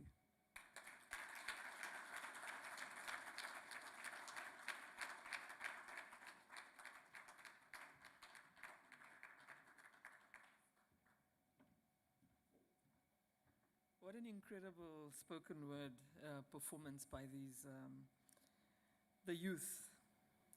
I want to acknowledge Dr. Utamatwishima Abdallah, the Minister of Youth and Arts from Rwanda, but also the Minister of Youth from Botswana, the Minister of Youth from Niger. I think what the three of you have shared today have really spoken to what we're trying to get right. It's not about the title, it's not about the position, it's about impact. But how do we make sure that once you're in a system, that you actually make impact? Because the last thing we want is tokenism. I couldn't help, Doctor, but reflect on how different Niger and Botswana are in terms of population growth, in terms of governance systems, in terms of religion, in terms of so many things, but how similar what the two ministers were saying. And what I heard both of you saying is you don't want to embarrass your generation by being corrupt, by lacking integrity, by not performing, and you are not tokens. So thank you, all three of you, for making that point very clear today. Thank you. Francis Gattara, the president of the African School of Governance, and the epitome of people who lead from where they are and who specialize in leading from behind, because Francis is really the quintessential leader from behind. And I want to thank you, Francis, for your leadership, not in terms of what you're doing around ASG, but what you're doing around the entire ecosystem. We're not here by accident. We are here intentionally because there's a leadership ecosystem growing in Rwanda in terms of institutions, but also individuals. When we think of President Paul Kagame, and when we look and we speak to young people, what they tell us, we need more Kagames. We can't recreate and replicate individuals. We must replicate institutions like the African School of Governance that builds leaders with the same values that Paul Kagame shows, that it's about mindset, it's about delivery, and it's about listening to the needs of your people. So thank you, Francis, and your team. I want to thank Honorable Sandrine Umtoni, the Minister of State for Youth and Arts in Rwanda, and your team as well. We wouldn't have been able to do this without the Ministry of Youth and Arts, as well as the African School of Governance. Thank you for your leadership. I also want to recognize Honorable Josilia Tapla, the Deputy Minister of Rural Development and Community Services and Public Works from Liberia, who's also one of our Dr Hage G Geingob Fellows. I want to recognize our members of parliament from Egypt and the three from Namibia who are here. Coincidentally, they're not here for Leadership Lab. They came as part of a benchmarking exercise with the Parliament of Namibia, the National Assembly, with the Parliament of Rwanda. It was really, I want to say it's a coincidence, but I don't believe in coincidences. So I think you were meant to be here. The two are sitting here, the third has disappeared. Honorable Shifeta has ran big ministries.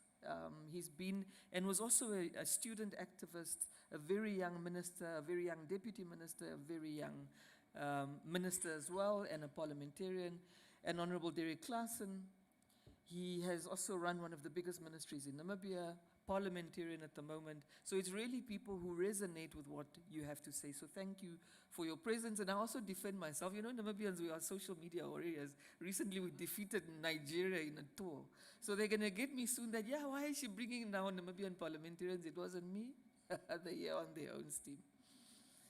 The board members of Leadership Yetu, the fellows of the Dr. Hage G. Geingob Fellowship Program, I also want to recognize the ambassador to Rwanda from Botswana, who's been with us. I want to recognize Her Excellency Justice Miaza Mengistu, the former Chief Justice of the Federal Republic of Ethiopia, who was also one of our panelists. Really, ladies and gentlemen, and everybody who's here, particularly the Dr. Hage G. Geingob Fellows, I really, really do want to recognize you. I also want to recognize somebody who just stepped out. Her name is Natalie.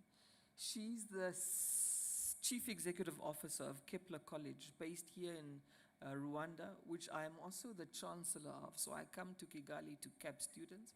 And I mention Kepler College because they also have such Pan-African ideals in how they want to deliver education to young people and build capacity of young Rwandans, but also young Africans.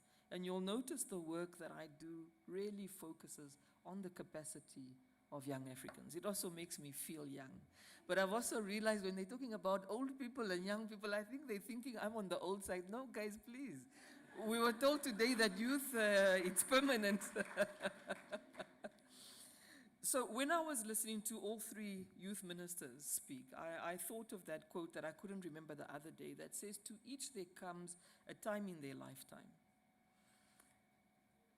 A special moment when they are figuratively tapped on their shoulder and offered a chance to do a very special thing, unique to them and fitted to their talents. What a tragedy if that moment finds them unprepared or unqualified for what could have been their finest hour." I didn't want to laugh when the Minister of Youth from Chad said he found out he was a minister on television. This is the new Africa, but in the old Africa, you found out you were fired also on either television or radio. You found out by a vice president calling you and saying, "Come to State House." I don't know how my minister from Rwanda found out, but it was probably also quite sudden, because that's the figurative tap on the shoulder.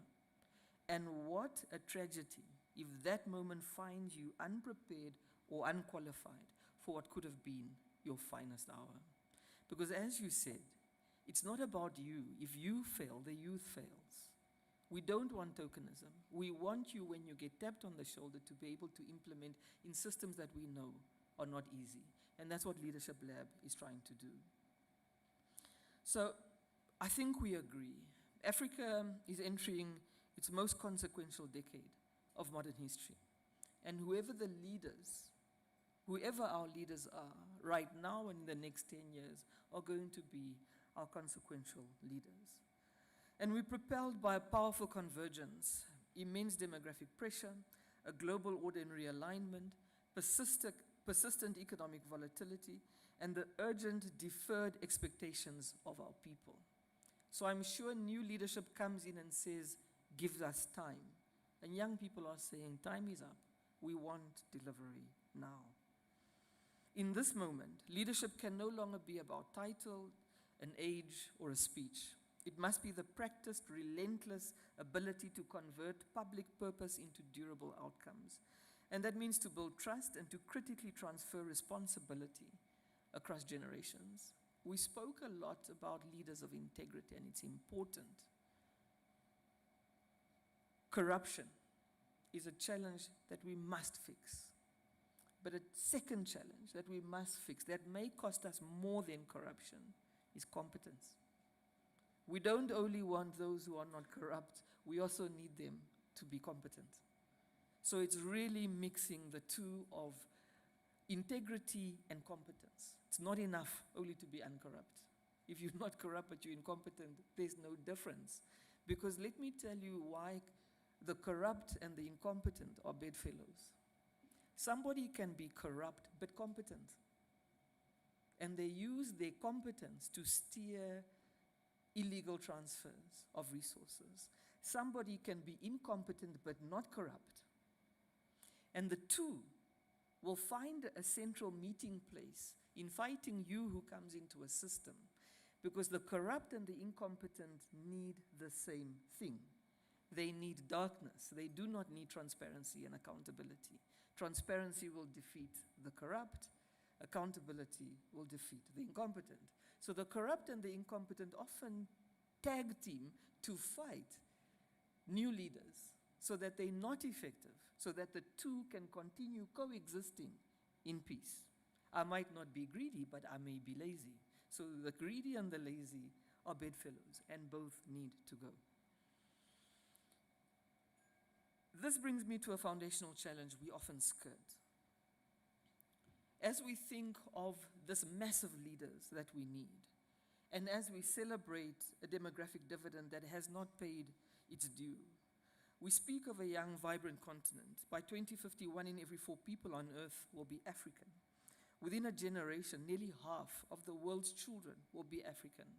So this is our window. But how do we plan for a future that we can't clearly see? How do we lead populations whose ultimate numbers we don't know yet and whose soaring aspirations we currently struggle to match? An example may be Niger. In 20 years' time, the population is expected to triple. If we're struggling with the current population, Namibia, we're very small. At independence 35 years ago, we were 1.8 million people. I don't want Rwandans to laugh because Rwanda is so small it can fit in our national park.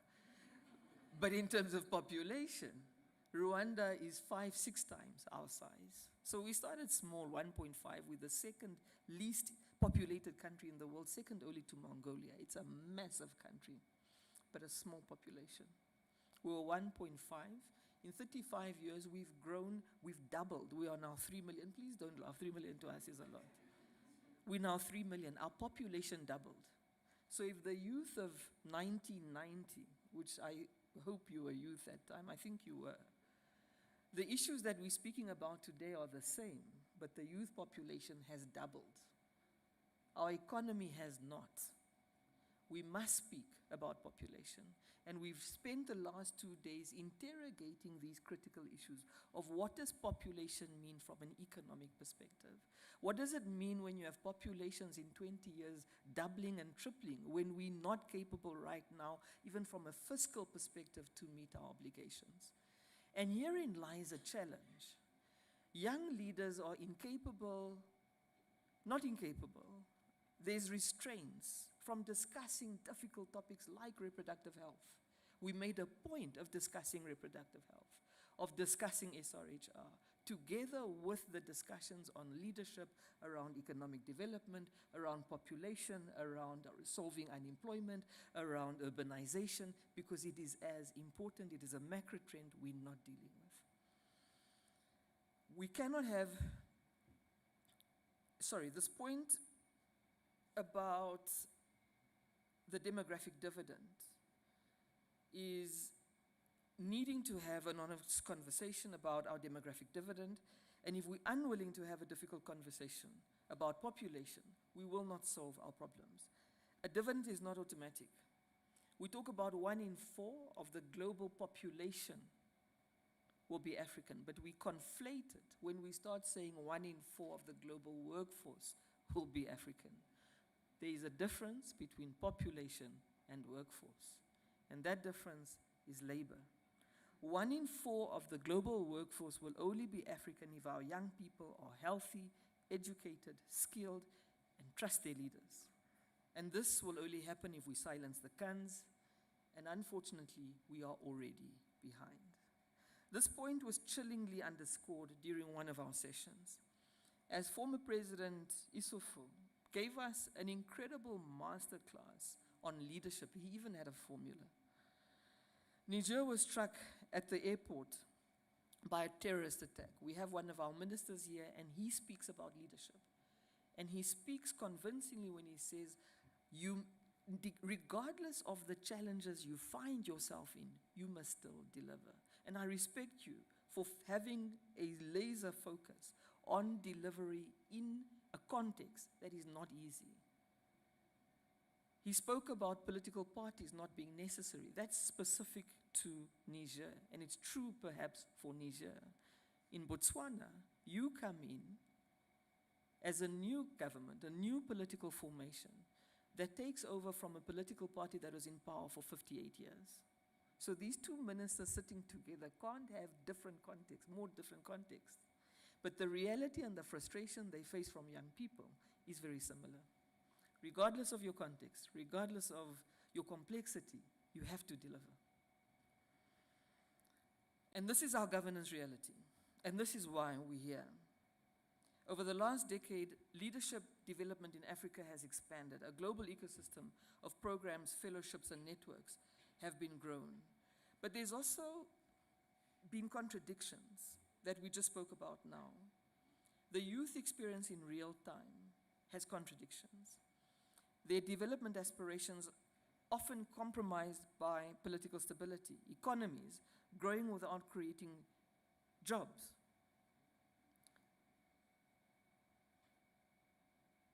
Economics growing without dignified work, which is the same point. Education systems preparing for yesterday's markets.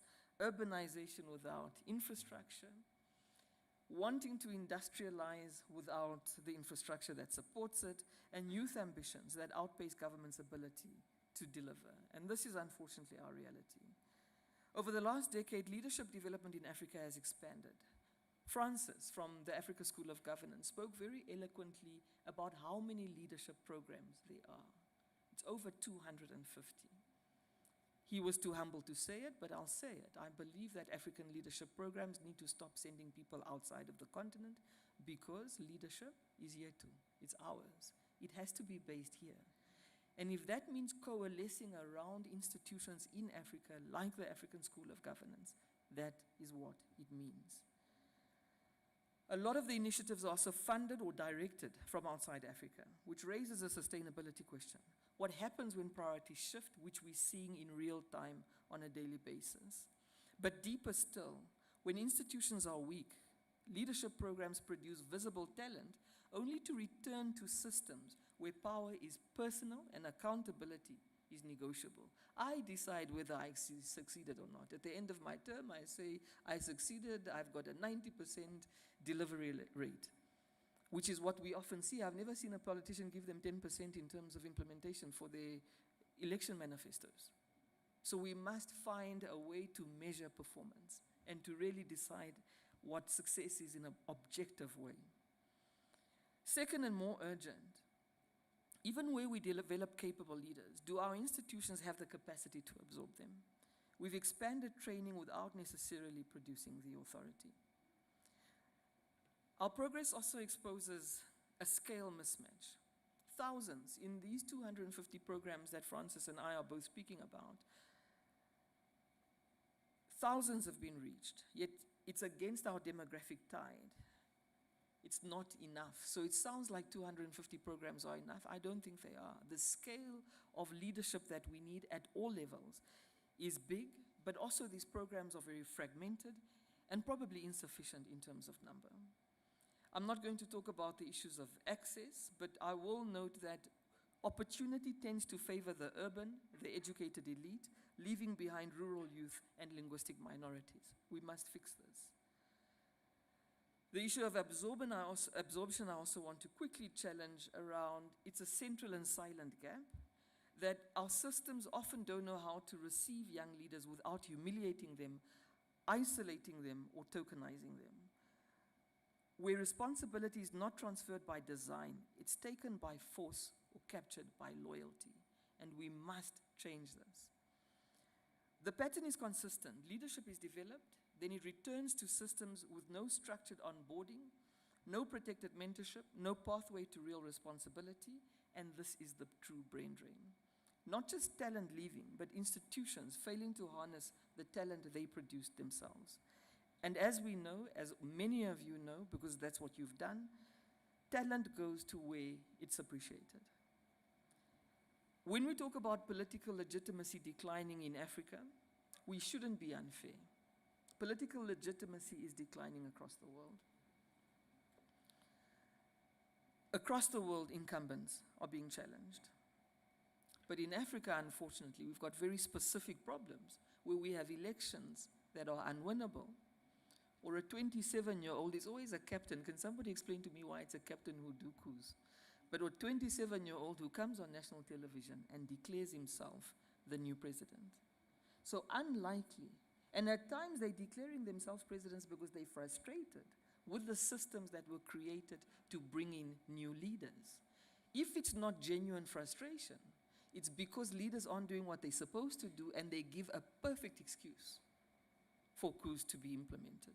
Whatever that reason, we are starting to see unlikely leaders emerge through coups and unpredictable election outcomes.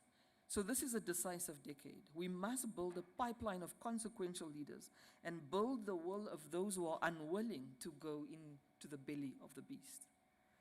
You cannot reform systems you can't get into. When we talk about the system, we're talking about the state infrastructure, government, public sector.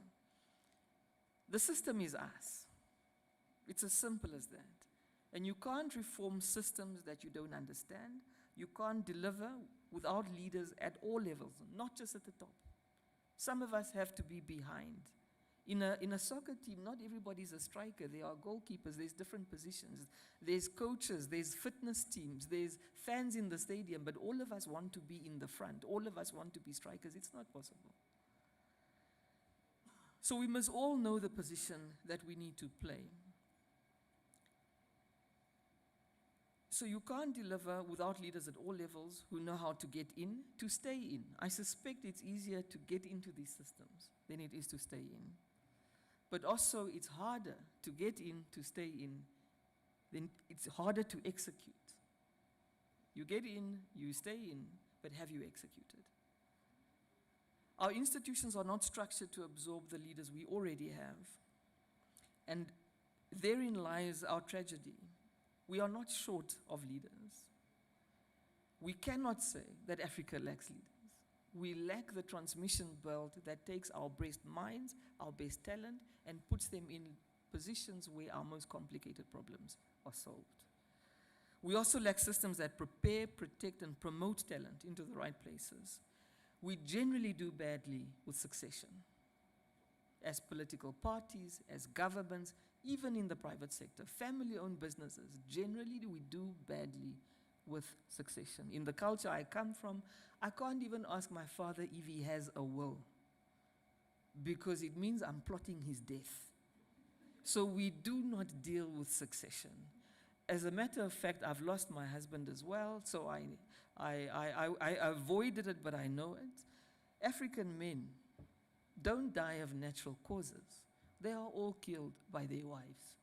So the topic of death, the topic of succession, the topic of succession in our families, in our businesses, but even right at the top in our political parties and in our countries, is a topic we are fundamentally uncomfortable with. And if we lack that discomfort, we'd be able to identify talent in our political systems, in our governments, and that becomes the transition belt about who will our next leaders be. But we can't have that discussion. All we can do is build a pipeline of the type of leaders we want to see who can come up when their moment, when they are figuratively tapped on the shoulder. This is why over the past 2 days, the Intergenerational Leadership Accelerator convened the inaugural cohort of the Dr Hage G Geingob Fellows. We take an intergenerational approach because African political culture has always been collective. It's always been rooted in elders' councils and extended networks of accountability. The West often sees leadership as an individual trait. Africa understands it as relational responsibility. Leadership Lab Yetu is our non-profit, which is registered and is based and is operating from here in Kigali, together with the partnership that we have with the Africa School of Governance and the Ministry of Youth. The Intergenerational Leadership Accelerator is the program, and the fellowship is named after Dr Hage G Geingob, who was a true intergenerational leader. We became independent in 1990. He was the first prime minister. So every single institution that was created subsequently was created by him. His PhD is in state formation. So he really created institutions, he built teams, he built individuals. As founding prime minister, we don't know how to describe it, but something happened. And whatever that something was, he took a political sabbatical. of 2 years. He ended up in Washington, D.C. He went and became a director of a World Bank initiative called the Global Coalition for Africa. When the fire subsided a little bit, he kind of came back and worked his way back up from the bottom, from the top to the bottom. He came back. He became a backbencher in Parliament. He then got into chief whip position. Imagine you were the prime minister who created the entire public sector, and you find yourself being a minister of trade. Then he found himself being back to prime minister, and then very quickly he became president. He loved to call himself the comeback kid. But the lesson it teaches us is that leadership is not linear. It is really not a straight path. And he discovered that. When he became president, to go back to his journey, we heard a lot about Nelson Mandela, Nyerere, Kaunda. Those were his mentors. He had their numbers. Mandela called him Hage. He slept in Kenneth Kaunda's house. He regarded our founding father, President Sam Nujoma, as his father, who really entrusted him with leadership positions. He, in turn, entrusted young people. He came on a very popular ticket. He got 87%. Not these other 87%, a real 87%. But 5 years later, he scraped through at 56%. Because at that point, there was a demographic that was also saying, we've given you guys enough time. So as much as he was the leader of the old Africa, he understood the new Africa. But the new Africa is also saying, we're tired. It changed his leadership thinking and philosophies. So he's gone through everything we discuss: successes, humiliation, trials, achievements, forming institutions, building teams, building individuals. And that's what this fellowship is about. I think some of the things that I've described in his journey, some of our fellows have already experienced. Maybe not at the same level as him, but certainly they are experiencing those same trials. Our inaugural convening of the Dr. Hage G. Geingob Fellows focuses on a generational mission, supporting those stepping into responsibility early and forging public-private intergenerational collaboration. It was a closed-door session because leaders need space for hard truths. What we can say in public is not what we can say behind closed doors. There are realities that you cannot speak to on a public platform, but there are realities that prevent your ability to deliver. And for all you know, we listened to the Vice President of Botswana speak yesterday. We listened to former President Issoufou speak. And they could give very clear tips. We had an entire Thursday with President Issoufou, and he participated actively. It was such a privilege. We had an entire day of the Vice President of Botswana, and he interacted actively. And he also unlocked the key of what this is about. It's about building a pipeline and a network where he actively offered and dished out his number and his card to anybody who wanted it, and offered to mentor the fellows. And that's what we'll create, a mentorship program of leaders and fellows as well.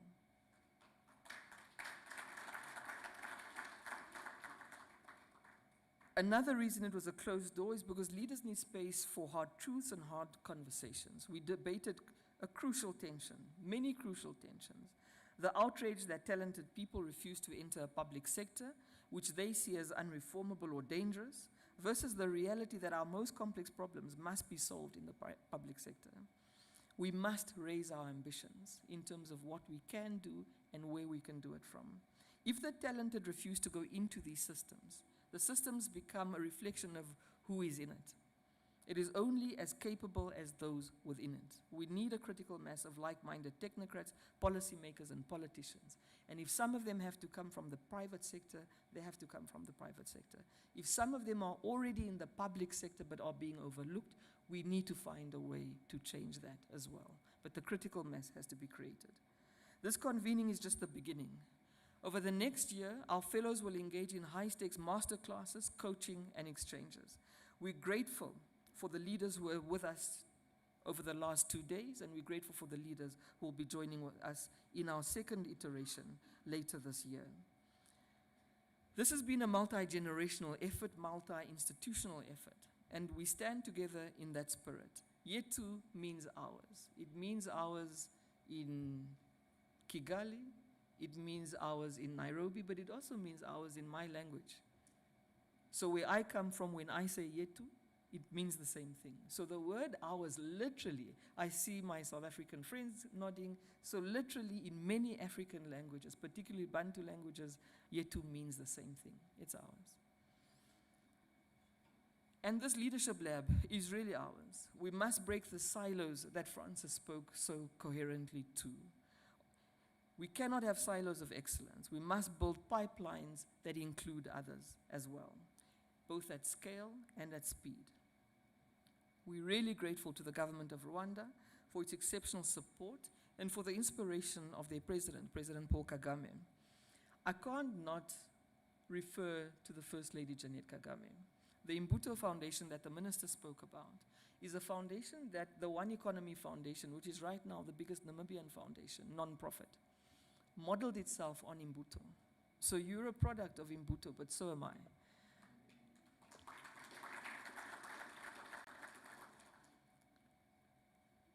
We again thank you, Honorable Minister, for the exceptional support that you've provided us. I think even the spoken word was a suggestion that came from Sandrine to say, but this is a youth program, but you don't have any youth representation on the stage. So thank you for your guidance and your constant input. I also want to thank you again, Francis, and your exceptional team. They've not just been a thought partner, they've been a partner in every sense of the word. And it wasn't just ASG and the ministry, it was an entire team of people who my team later started to call Team Rwanda. And they stand out for their efficiency and for their determination that this was going to be a success. And I want to thank you for that. This decade will not reward our good intentions. It will reward systems that can execute under pressure, at speed, and at scale. And it calls on all of us in every sector to rise to the level of what is at stake. And this is our decisive decade, not because we know the ending, but because we understand what the next chapter demands. There is no more time. We must move from discussions to execution, and we must support those who must execute. We are not short of policies, we are not short of institutions. We are short of the capacity to implement and execute. It's therefore my profound honor to declare Leadership Lab Yetu officially opened. Thank you very much.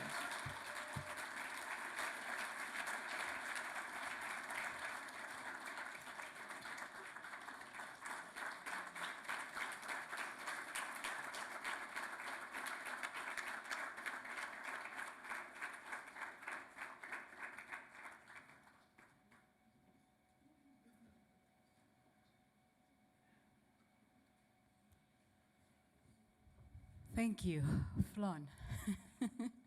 Thank you very much for those words. With those words, we have enough to chew on over lunch. So we have come to the end of our programming. But before we leave, I encourage you all, as we have lunch downstairs, to please sit with someone of a different generation. I know we're going to be tempted to grab the people we know that we haven't seen in a while, but there are many of us who are also longing to make new connections, connections across nations as well. So please make sure you introduce yourself to somebody you haven't had a chance to have a conversation with. I would like to ask the board of directors, the Dr Hage G Geingob Fellows, to remain behind just for a short while, and also our VIPs. We're going to engage with the media for a brief period before we go for lunch. But before you pack up your bags and go eat, we're going to close out with a traditional Rwandan dance. I need Christian's help to pronounce their name. Thank you, Rum.